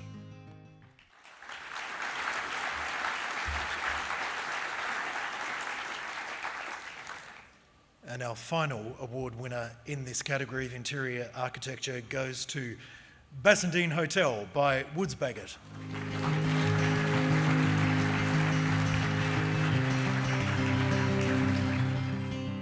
The Bassendean Hotel presented the opportunity to rejuvenate a historic landmark, transforming the tired interwar building and disjointed interiors into a multi-venue Australian pub. Woods Bagot sought to reveal and celebrate the pub's rich history by removing unsympathetic refurbishments, uncovering original finishes, structure and markings, and reinstating the Basso as the community's social heart and linchpin.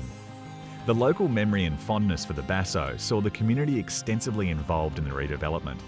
Curated antiques and second-hand finds sit side by side with elements of the original fit-out, complementing rather than matching to create an authentic and multi-layered aesthetic. The interconnected venues have distinct identities and tell different stories inspired by the building itself. The zones appeal to an intentionally broad demographic, transforming the pub into a truly inclusive community asset that is enduring, authentic, and filled with local spirit, built by the community for the community.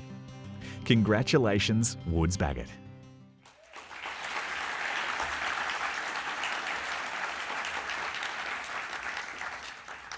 A massive congratulations to all of our 6 winners in that category. Now, let's continue with the category of small project architecture. Let's take a look at the nominees. Small project architecture.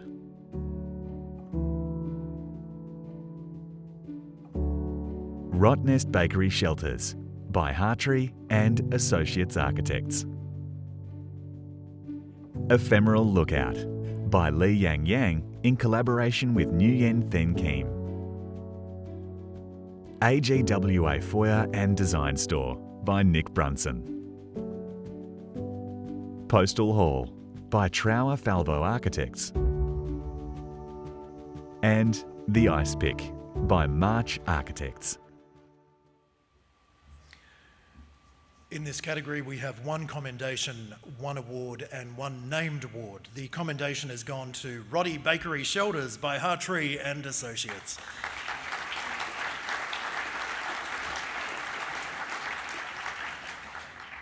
the award for small project architecture goes to the Aguafoya and Design Store by Nick Brunson.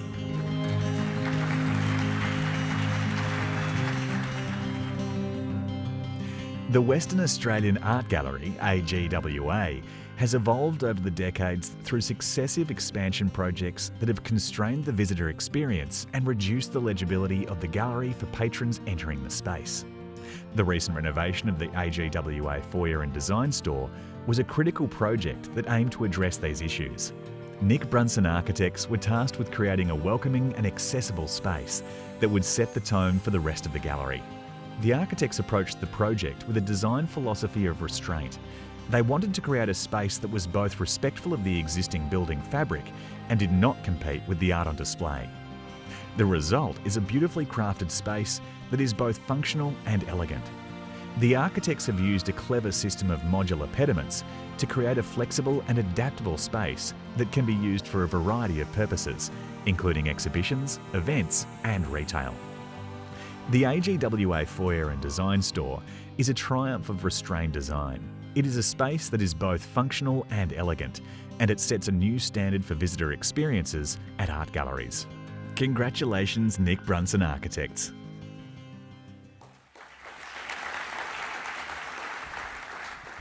Nick's very shy. No, sadly, he couldn't make it tonight. He sends his apologies. He did not know he was going to win. I think he'd probably kick himself now if he knew he was actually the recipient of the award. But sadly, he couldn't make it tonight, last minute. So we will accept this award on his behalf. So well done, Nick, in absentia. We now come to the named award winner in the small project architecture category. And the winner, ladies and gentlemen, for 2023 of the Ivan Ivanov Award for Small Project Architecture goes to Postal Hall by Trafalvo Architects.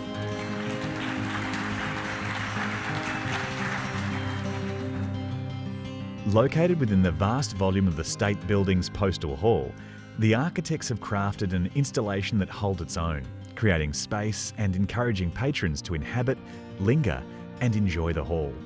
While creating a retail activation, it also creates a civic meeting place and allows for a variety of uses throughout the week. Consideration of the concept required connection to the historic nature of the building and a well-crafted approach to assembly. The design of the components was complex, yet simple enough to ensure that they can be easily constructed and deconstructed when needed to be moved. Natural textures, timber, and steel form a material palette that responds sympathetically to the surrounding heritage features. The geometry is derived from the unique site requirements and distilled throughout the entire project, down to the smallest details, such as the connection points of the screens and displays. Congratulations to Trafalvo Architects.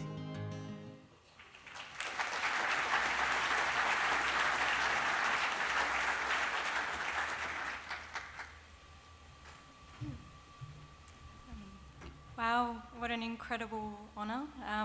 We'd love to thank the members of the jury, the Institute, our wonderful collaborator, Alessio Finney, and our wonderful clients for letting us experiment with this small demountable bookshop. Thank you all so much.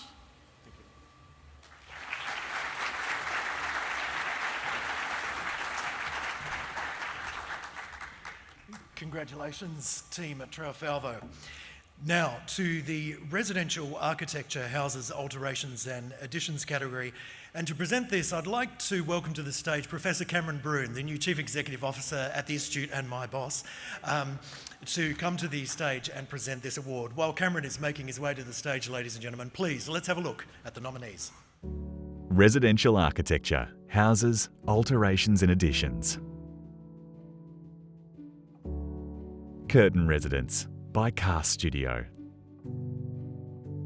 Wharton Residence by Cast Studio. Vlinda House by Hartree and Associates Architects. Foon Residence by Clopper and Davis Architects. North Perth House by Simon Pendle Architect. Sewell Street by St Helier Studio. Tanoa by Vitino Ash. And Wheaties Warehouse by Space Agency. We have 2 awards and the named award to present in this category. The award for residential architecture, houses, alts and ads, is presented to 2 projects, the first winner being North Perth House by Simon Pendle Architects.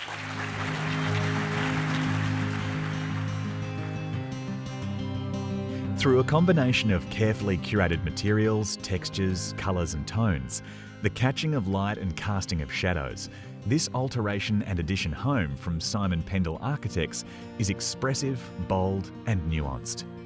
Upon entry to the Federation home, a visual connection is made via a central corridor to a conversation window, defining the meeting place of old and new. Framed by curved timber windows and ideally placed, this opening gives the first hint of the sophisticated architectural detailing found throughout the extension. Described by the architects as a collection of distinctive rooms gathered under a large singular roof, there is a deeply considered spatial sequence played out between the new roofline and ceilings, alternating high, low, peaked, skylit and recessed, in approaches both subtle and dramatic. Deep openings and thresholds bridge between the warm interior and the wild, endemic garden beyond. Congratulations, Simon Pendle Architects.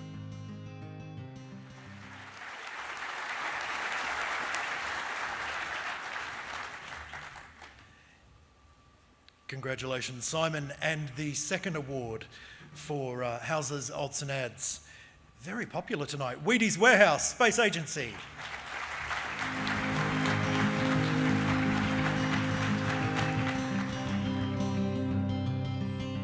No ordinary warehouse, the Weet-Bix building has shone its brightly painted signage over North Fremantle for decades. Space Agency took on the project as a conversion into a family dwelling and made of it an equally extraordinary internal world.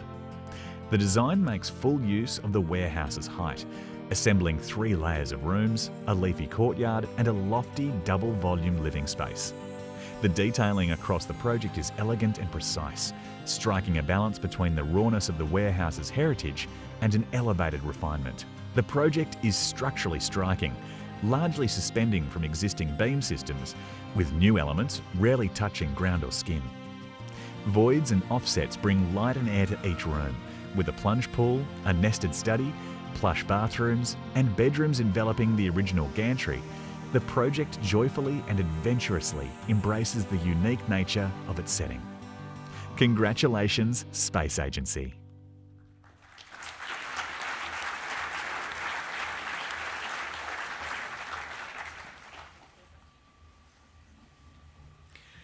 And the winner of the Peter Overman Award for Residential Architecture, Houses, Alterations and Addition for 2023, ladies and gentlemen, goes to the incredibly deserving team who built Tanoa, Vitino Ash.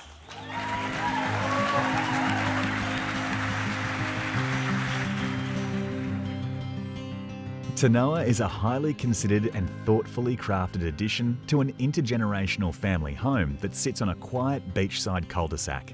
The architects sought to engage with the lively, communal use of the street through 2 new outdoor spaces, a ground-level terrace wrapped in a swale-like landscape and an upper-level balcony.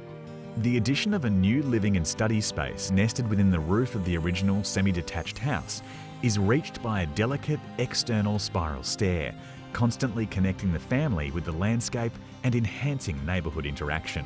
The architects sought a First Nations perspective to enhance their understanding of the site, which has informed both built elements and landscape in a meaningful way.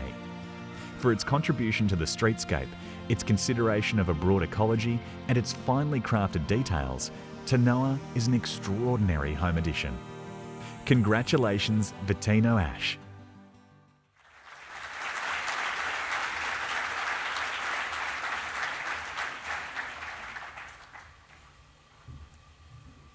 Thank you very much.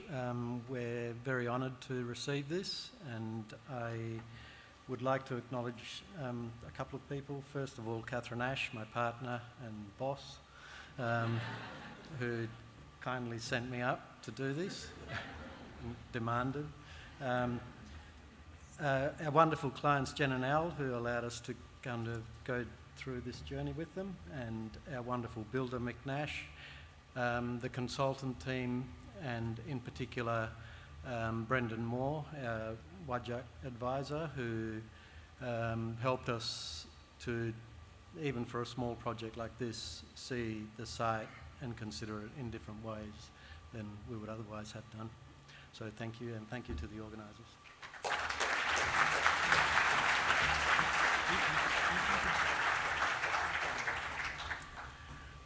A massive congratulations to Vittino Ash, and thank you to Cameron for presenting those awards for our very deserving winners. Our next category is Residential Architecture Houses New. Please welcome to the stage Clive Bergamaschi of Midland Brick, who's going to present those awards. While he comes to the stage, let's see who's in the running.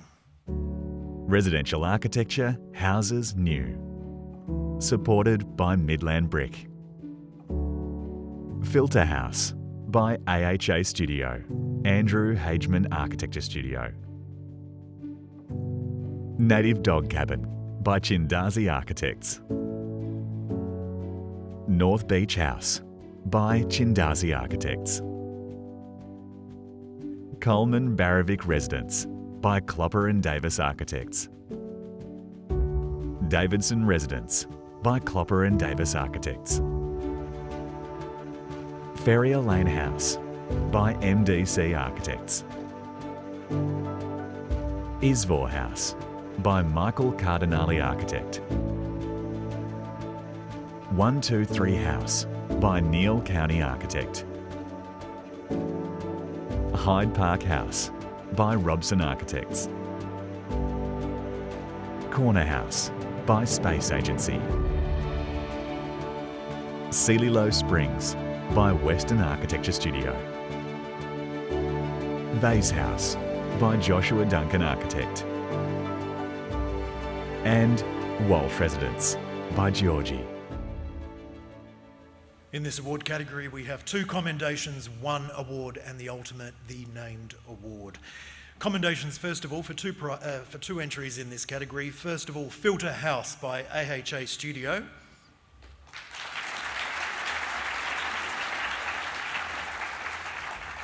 And the second commendation in this category is Corner House by Space Agency.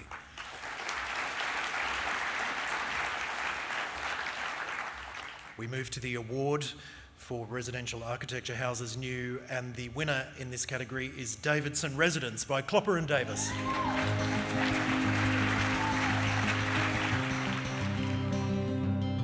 When first seen from the street, the somewhat unusual form and structure, which contrasts against the familiar materiality of the neighbourhood, invites the question of what lies within, and it does not disappoint. Upon entering, your eye is drawn to the soaring north-facing void above the living room, which is framed like the ribs of an upturned wooden boat. The void is infilled to the west by the artful and indeed beautiful use of glass bricks. Creative detailing and stunning spaces make this home a creative and inspiring space. Congratulations to Clopper and Davis Architects.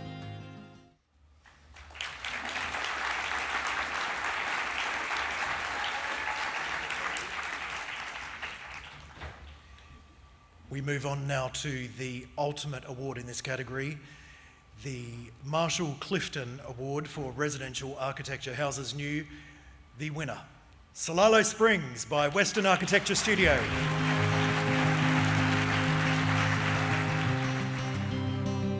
Seeley Springs is a strikingly different home.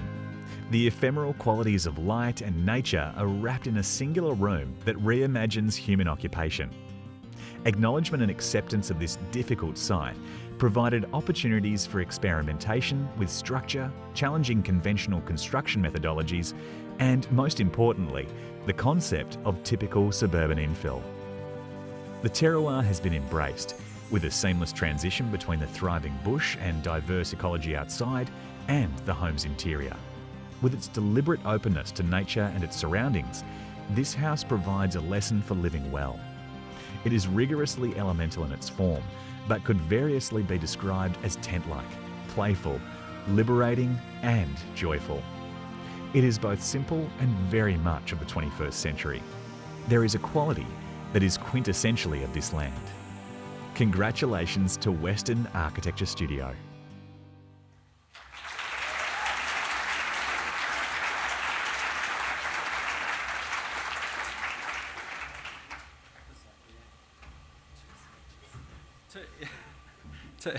Two speeches. Well, thank you very much to the jury. You saw a lot of houses over the 2 weeks, and I know that was pretty tiring. And there were some wonderful houses in the group. I used my thank you before, but thank you to my family. The house is in Wandalia. I think I can see the driveway from here. It's a really small house.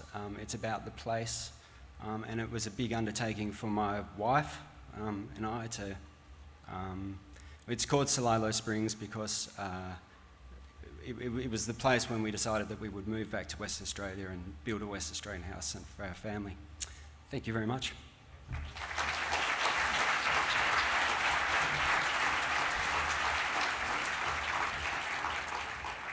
Well done to Western Architecture Studio. There's nothing worse than getting up on stage and having to give one speech and then winning another category and having to think about something else to say. So you did very, very well. I'm very proud of you.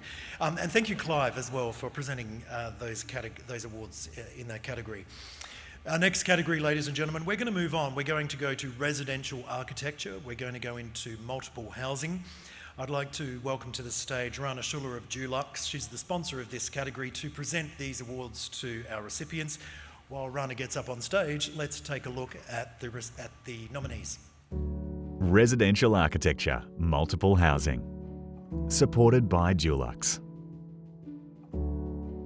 M27 Parry Street by Cameron Chisholm Nicol. 1 Mabel Park by Cameron Chisholm Nicol. Loftus Apartments by Carrier and Postmus Architects. Salt Lane at Shoreline by Gresley Abus with Development WA. 1 Subiaco by Haim Charlie. Somerville Residence by Hartree and Associates Architects. Eden Floriat by Hillam Architects. Forest Hall by KHA, Kerry Hill Architects. Evans Street by MJA Studio. Clifton and Central by MJA Studio with Kappa Studio. Curtin University, St Catherine's College by Nettleton Tribe. And The Switch Perth by MJA Studio. In this category, we have 3 commendations, 2 awards, and the ultimate prize, the named award. First of all, the commendation, there are 3 of them. The first one goes to Evans Street by MJA Studio.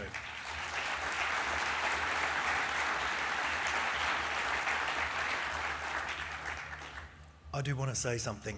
You may recognise the voice of that voiceover. It's the lovely Daniel Moore, who's our Executive Director in Victoria. He does our Hearing Architecture podcast. I'm going to apologise because he said a couple of practice names incorrectly. The poor boy's doing this for every chapter in the country, and you should see some of the pronunciations that we've got to do, so do bear with us. And the reason I say this is because our second commendation goes to Salt Lane at Shoreline by Gresley Abbas with Development WA.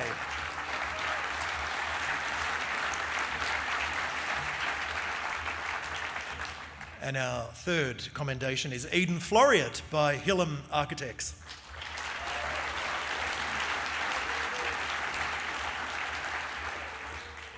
We have 2 awards now to give away in this category for multiple housing. The first one goes to 1 Subiaco by Haim Charlie.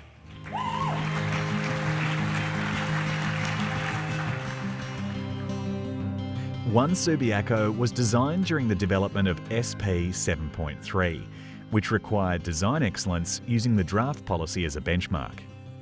One Subiaco breathes new life into the once socially important Subiaco market site.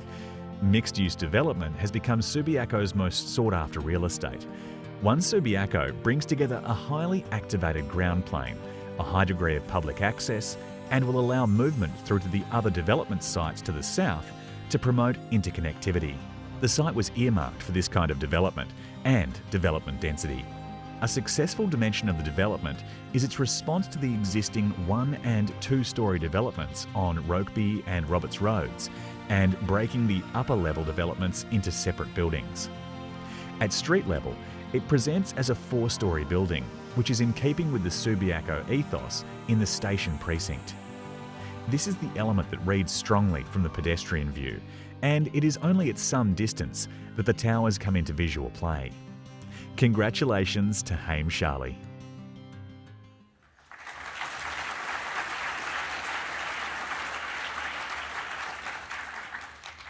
The second award for residential architecture multiple housing is Forest Hall by Kerry Hill Architects.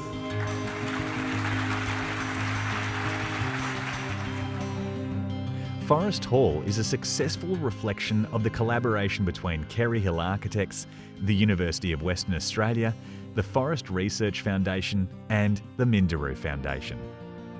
The ground level provides a public plaza with a visual link to the river and a legible entry point to the buildings.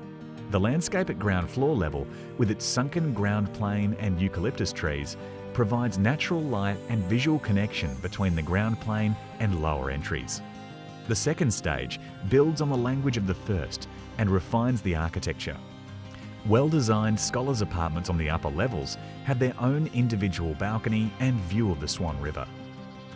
The apartments are screened from the traffic on Mounts Bay Road through the use of permeable masonry and green walls. This approach has also been used to enable views and amenity to the majority of the short-stay accommodation rooms in the academics wing.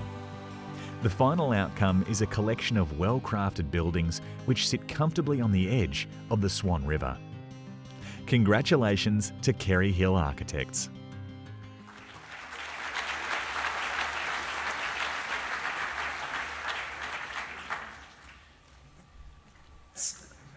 I feel like I'm in a speakeasy.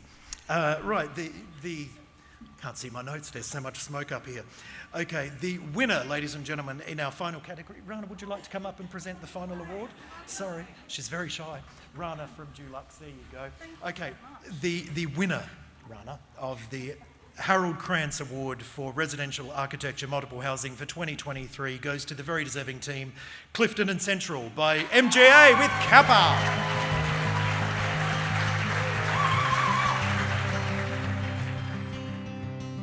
MJA's Clifton and Central project took the opportunity to turn a charming but neglected corner shop into a community meeting place and to demolish a highly compromised and poor standing dwelling to make way for a well-considered and designed mixed-use development. The corner shop was activated prior to the commencement of the main project and developed a strong local following, hinting at what was to come. Inglewood is an important heritage area, and the design resolution integrates the conservation of a key minor element of the precinct within a sympathetic solution for the new work that draws on the language and materiality of the context, reinterpreting it in a fresh and pleasing manner. The project successfully sits in the context and provides a new elegant visual landmark. All apartments are dual aspect, naturally ventilated, and have high performance glass, insulation, shading to windows, EV charging stations, a solar array, and hot water recirculating. This, combined with low maintenance envelope materials, will contribute to long-term sustainability. Congratulations to MJA Studio and Kappa Studio.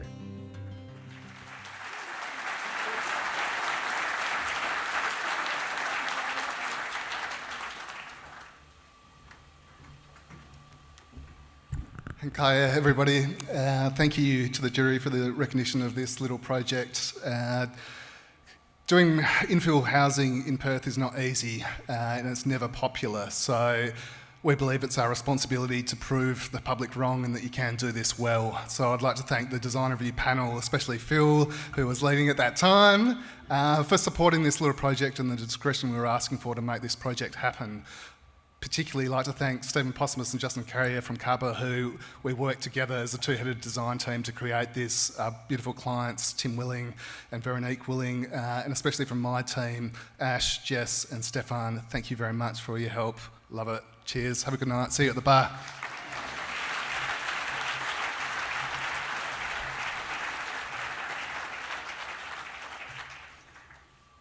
The bar's not too far away as well. We're almost there, folks. Bear with us.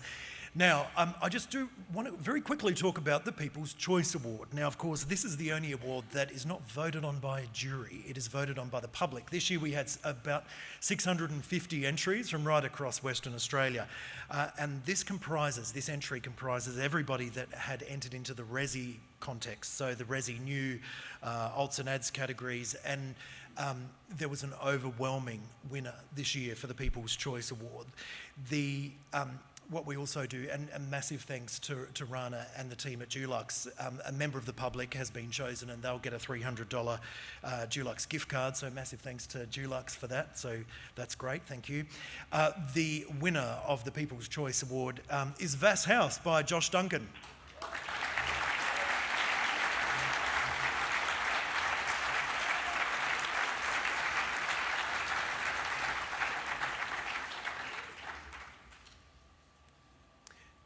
There it is. I wish citations were all like that. Then we could get to the bar a lot quicker, unlike the school children next door that I can hear through their prom. Doesn't Josh look a lot like Matt Delroy Carr? Okay, so Josh sadly can't be with us tonight, so thankfully Matt has agreed to accept this award for Josh on his behalf. Congrats.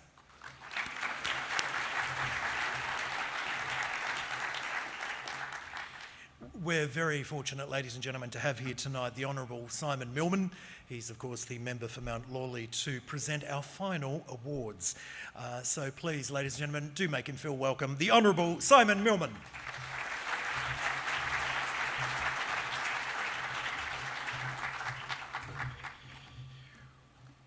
Well, good evening, everybody. Michael, thank you for your outstanding job as MC this evening. You've been flying through it very well. I'd like to start by firstly thanking Whadjuk Noongar Elder Sandra Harbin for your excellent welcome to country. Thank you for acknowledging the traditional owners of the land that we're meeting on. I'd like to echo with my own personal acknowledgement of the Whadjuk Noongar Elders, past, present and emerging. Also like to acknowledge Sandy Angie and congratulate her on her nomination for the Lord Mayor of Perth and wish her all the success on her campaign. It's running for elected office is always very tricky. To the Deputy Chair of the Heritage Council and other distinguished guests, thank you very much for having me here tonight. Tonight, I'm honoured to represent the following people: the Deputy Premier, Rita Saffioti, as the former Minister for Planning, the Honourable Sue Ellery as Minister for Finance, Commerce and Women's Interests, the Honourable David Templeman as Minister for Heritage, and the new Minister for Planning, the Honourable John Carey. So that's half of the Cabinet, I think, and I'm very grateful to be able to be here tonight representing all of those. Each of the ministers contacted me after they discovered that I was coming along and asked me to pass on their best wishes and warmest regards to the nominees and award recipients this evening. Personally, I'm also very honoured to be able to join with you in celebrating a successful year for architecture in Western Australia. I'll make a bit of a speech a little bit later on, but before I get to that, I understand that the award that I'm about to present...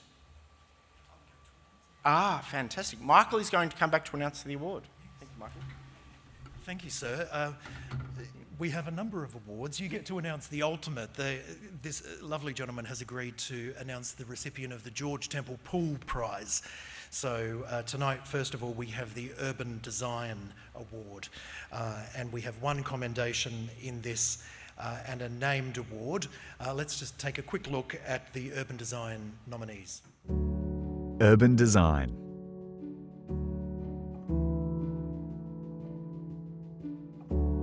Bay Village, Karratha by ACOM Australia. Bula Catagen by Lyons with Silver Thomas Hanley, the Fulcrum Agency and Officer Woods Architects. Brook Lane by TRCB. And Curtin Exchange Precinct Stage 1 by Christo Design Group with Wardle, Nettleton Tribe and 6 Degrees. So in this category, we have one commendation and we have a named award winner. Our commendation tonight, ladies and gentlemen, Brook Lane by TRCB.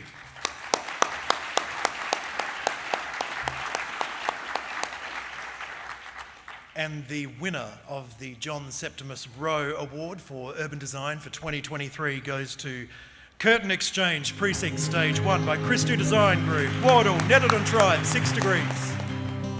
Christo Design Group have skillfully managed a range of significant design inputs in this complex and multifaceted precinct, which required close and detailed coordination with the separately engaged architects of the precinct's buildings, including Wardle Studio, Nettleton Tribe and 6 degrees, as well as with the landscape architects, Realm Studios.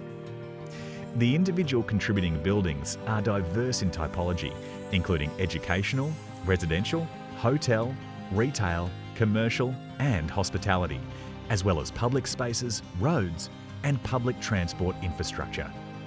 However, Christo Design Group has skillfully stitched these elements together as a precinct, resulting in an exciting, responsive and engaging outcome that says more about precinct than simply building in close proximity.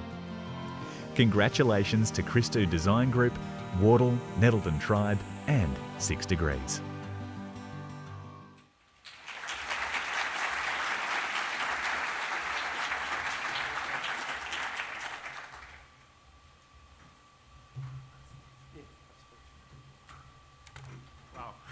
Thank you. I'd like to thank Curtin University, fantastic team, fantastic brief and a great project to work. And the great work, Trevor, I think Trevor Hamilton, Nettleton Tribe, Kai from John Wardle, and 6 degree Peter Mallet, his apology, he's actually in Europe at the moment, and also acknowledge the great work of landscape architect Damien Pericles. It's fantastic project to work on. I actually studied at Curtin University, so it's great to return there and spend a few years producing this project. Thank you very much.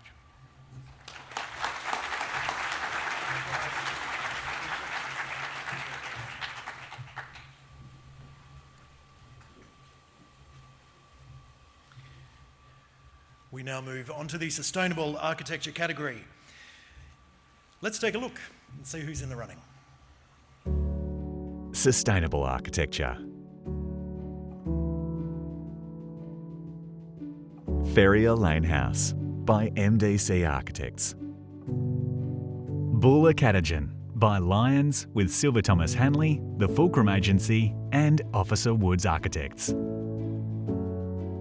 Curtin University by Nettleton Tribe.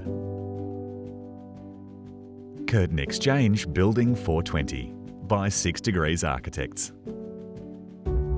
Main Roads and Department of Transport Geraldton Office by TAG Architects.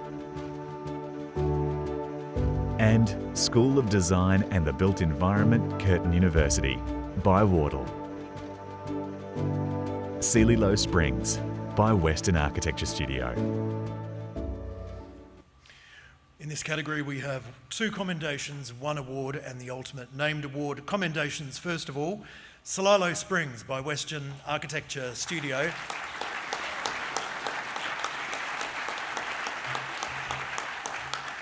Andrew just went to stand. He's been on this platform enough. The second commendation goes to Ferrier Lane House by MDC.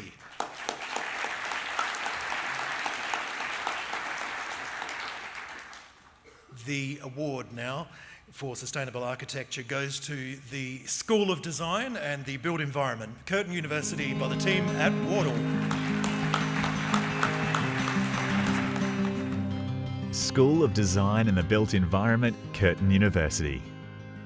Building on the work encapsulated in Curtin University's award-winning master plan for the Curtin Exchange Precinct, the Wardle team has created an exciting new School of Design and the Built Environment, DBE, at the heart of Curtin's Innovation Precinct. The DBE building recently received a 6-star Green Star Design as-built V1.2 rating from the Green Building Council of Australia. This world-leading accreditation was achieved through an extensive list of sustainability initiatives integrated into the design, including high-performance facades for heat resilience, large solar PV panels, 187.3 kilowatts, providing renewable energy, and a 71% reduction in operational carbon compared to a benchmark building. Embodied carbon and environmental credentials were also carefully considered in the material selection. Congratulations, Wardle.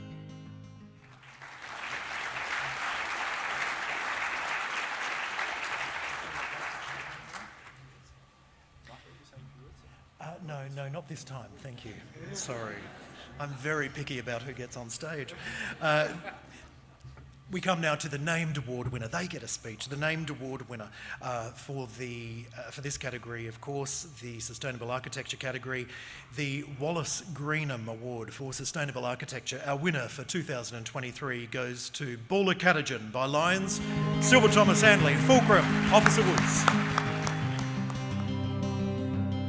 This project is transforming the Murdoch University campus by creating a new primary universal access linking the new southern public transport arrival areas off Discovery Way through Bulla Catagen to the spiritual heart of the campus, the Bush Court. The sustainability credentials of this project are significant, including the highly innovative use of structural timber, which reduces the embodied carbon within the building by 55%.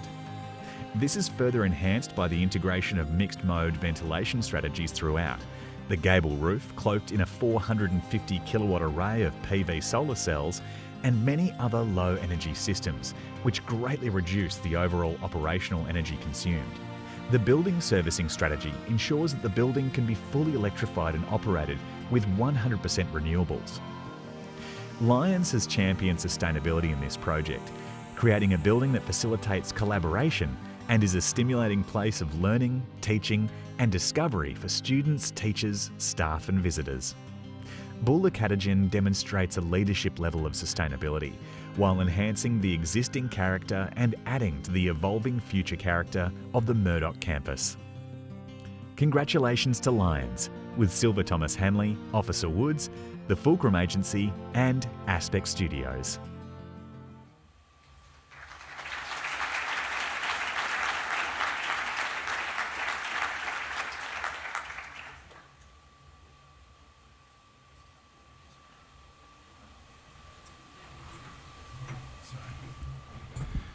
Thank you.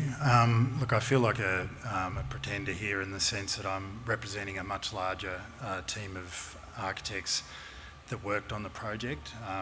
Officer Woods, the Fulcrum Agency and Silver Thomas Hanley, so a much larger team that we're all collaborating on the project, and clearly Murdoch University, who took the initiative to leap out there and undertake a mass timber building, which clearly is not an easy project in this day and age. There's a lot of kind of controversy around mass timber. Clearly we don't have enough ability to produce mass timber buildings with timbers from Australia only.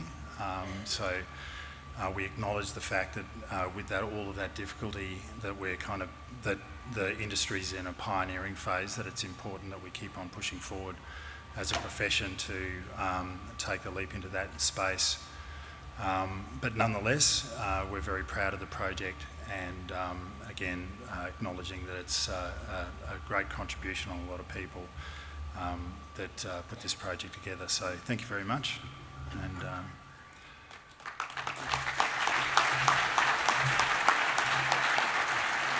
straight into it. Excellent, thank you.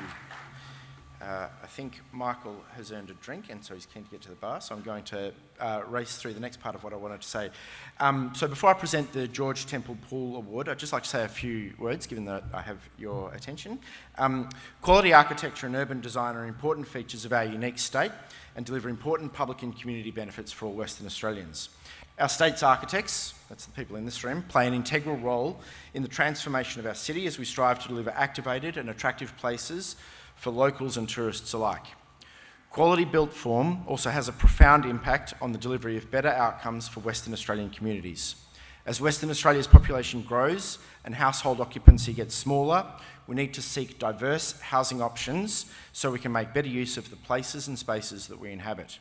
Through good design from people like you, we can address what really matters to people in the community, such as having choice about how and where they want to live, reducing their energy bills and making housing choices that prioritise good natural light, less concrete, more greenery and local amenity.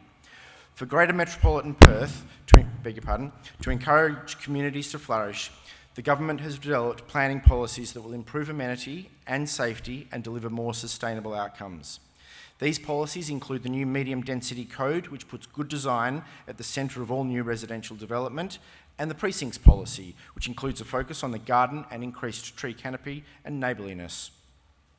The government is committed to ensuring that we support residential density in our inner city areas and provide more housing choice in close proximity to good public transport links and key community services. We've recently announced investment in strategic water and wastewater infrastructure, which will unlock the development of more than 15,000 new homes in 7 Metronet sites across Perth. We're also delighted with the response to the $80 million Infrastructure Development Fund, which again supports the delivery of high-density housing in Perth, in inner city locations and around Metronet station precincts, in addition to supporting the delivery of regional workers' accommodation. For the people in this room, what I would say is that now is an exciting time to be involved in the transformation of our city, with a number of key projects in the pipeline.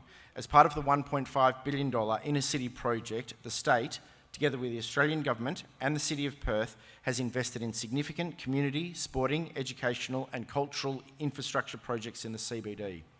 These key infrastructure projects will support Perth's long-term prosperity by adding vibrancy and amenity to the CBD, as well as supporting the economic, social and environmental sustainability of our city.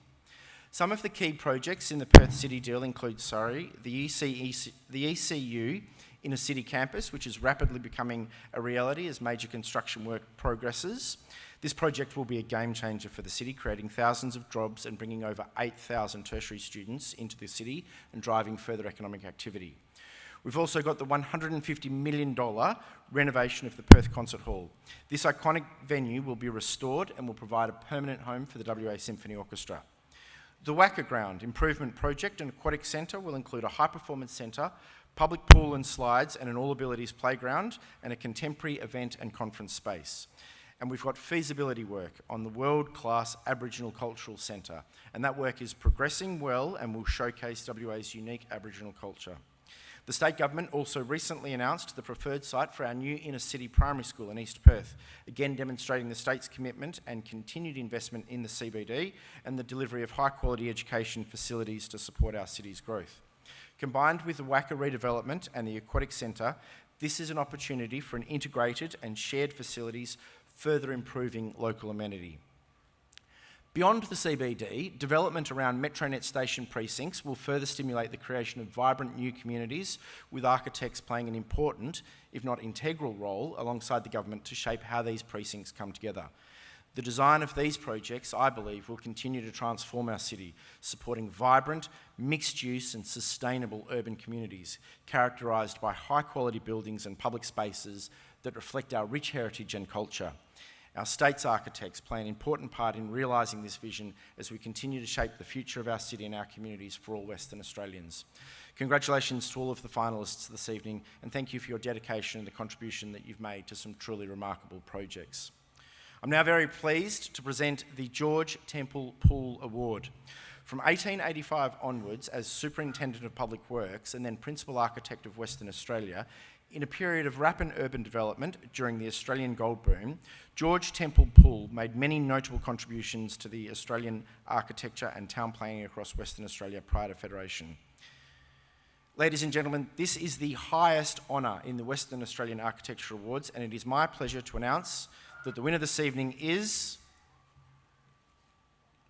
relative pause, Bulla Caddigan by Lions with Silver Thomas Hanley, Fulcrum Agency and Officer Woods Architects.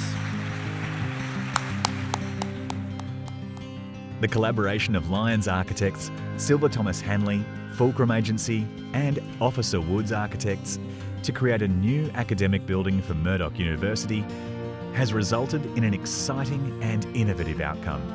This project is transforming the Murdoch University campus by creating a new primary universal access that physically links the new southern arrival areas off Discovery Way through Bulla Caddigan to the spiritual heart of the campus, the Bush Court. The vertical systems of lifts, stairs and escalators overcomes a 13-metre natural level change and provides a full range of highly equitable access options both into the building and along circulation layers within this western facade. These layers provide sun, rain and wind protection and takes students and visitors from arrival by public transport through timber colonnades north to the heart of the campus. These journeys up to, through and within the building are rewarded with spatial delight, distant views to the escarpment, to Banksia Court and the horizon of trees within and beyond the campus precinct. Movement within the building ensures frequent glimpses of the creative learning and teaching activities, sheltered within the many educational spaces. The colonnades and circulation layers to the western facade also filter and diminish the intensity of the late afternoon western sun. The building provides large collaborative learning spaces for 60 to 120 students. These formal learning spaces are supplemented by a diverse range of informal student peer-to-peer learning areas and quiet spaces. This rich variety and sequence of internal places, some containing commissioned work by Indigenous artists, is supported by the outside spaces of Banksia Court and the two large arrival plazas, one to the south adjacent to Discovery Way and one to the north of Bula Katajan. This northern space has 4 external timber structural bays supporting the extended roof, which creates a weather-protected threshold and space for university events such as student markets, open days and graduation. The building boldly expands the campus typology and architecture of Murdoch, including the work of eminent WA architect Gus Ferguson. This is done while respecting the language of the campus, one of linear colonnades with deep shade and internal spaces connected to the extraordinary bush landscape. The architects describe this building as having a warehouse for learning quality. Perhaps this is true, especially if that warehouse has the DNA of a crafted and majestic medieval tithe barn. Lions and their creative team have ensured with skill that Bula Katajan is more than a repository of knowledge. It is a building that facilitates collaboration, a stimulating place of learning, teaching and discovery for students, teachers, staff and visitors. Bula Katajan demonstrates a leadership level of sustainability while enhancing the existing character and adding to the evolving future character of the Murdoch campus.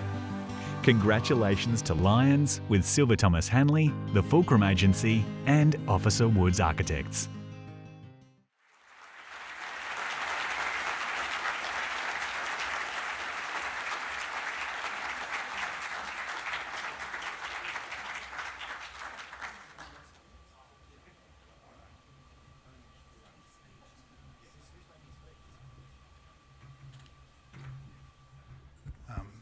Firstly, we're obviously very honoured and happy to have won this award. It's obviously a very prestigious award. But I don't want all of my colleagues to disappear because firstly I'd like to acknowledge Kerry Lyon, who's my collaborator in design on this project and was very much the leader in the project, but he's out bush at the moment on long service leave.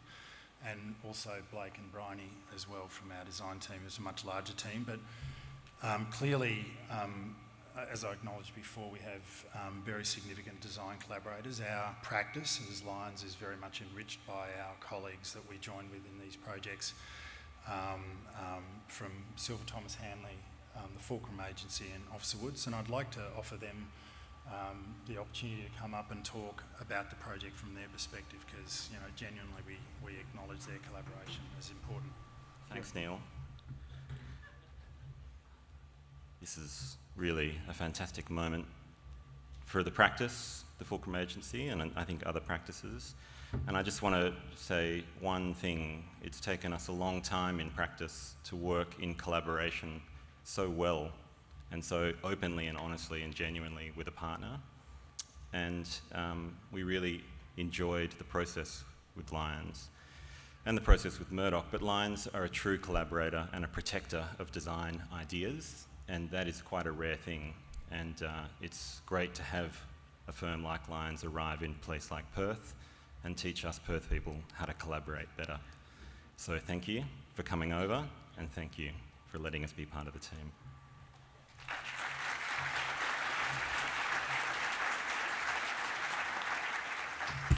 Jenny. I've been left stranded from Officer Woods, but I'd also like to thank the Institute and everyone involved for this great privilege, really, to be standing here, but most of all to Lions, who invited us on a whim, I think, to be part of this project. And really, I think collaboration is about everyone doing better because we work together. And I think that's a really great thing to aspire to in architecture. So thank you so much.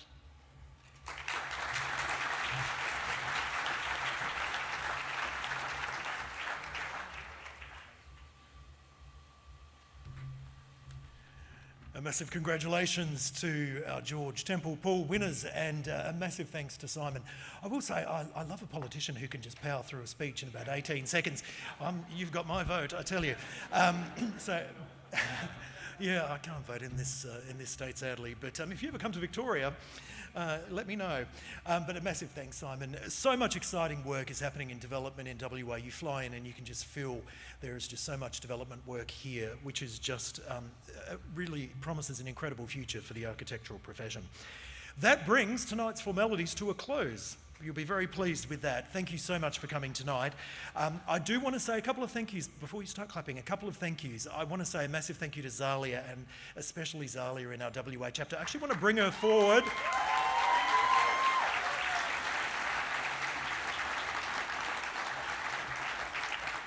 Come on, Zali, we don't have all night. There's drinking to be done and we have a bar bill to a queue. So what Zali has done for the last few months is put her heart and soul into the delivery of tonight's event to make sure it is incredibly seamless and to keep me in check and make sure I behave. And with Brett Woodgush in the chapter as well now, the team have put a huge amount of effort into delivery of tonight. So a massive thank you to that. I want you to do something. I did this the other week at the ACT Awards in Canberra. I want everybody who was a recipient of a commendation, an award, a prize to stand up. Everyone, come on. If Andrew does it, everyone will do it. That's it. Excellent. I want all the way. Look around, people.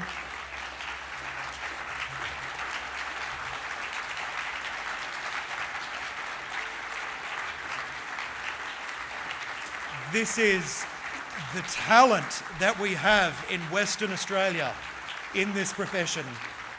You are incredibly, you can sit down, you are incredibly blessed to be surrounded by people of such immense calibre, ladies and gentlemen, and the WA architecture profession is in a very good position for the future. So just a massive congratulations to you all. You should be exceedingly proud of what you've done tonight. Couple of little fun things before we go. There was a door prize as you came in. We're giving $250 voucher to the Republic of Fremantle, which has been donated very kindly by Rondo.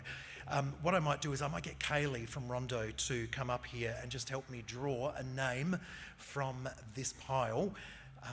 Kaylee, if you can do that, and then announce who the winner is. So there's a $250 voucher for the Republic of Fremantle, and the winner is in this box. Go on, have a good dig. Not that person, I don't like them. This person, yes. Okay, you can announce it. Okay, Logan Dongray from Georgie. Oh, I like Logan, that's good. Okay, well done.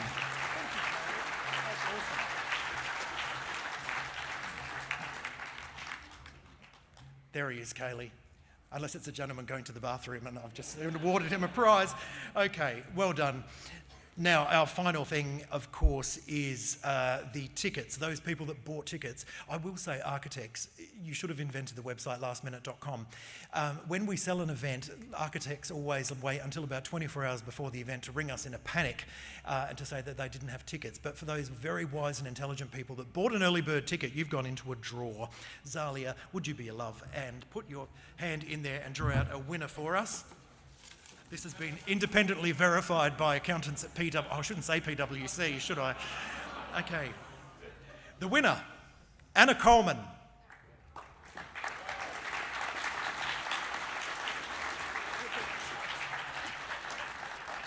You've got a double pass to the cricket or I hope you like cricket or AFL because that's all you're going to get on this voucher. I don't know what I'd do with it.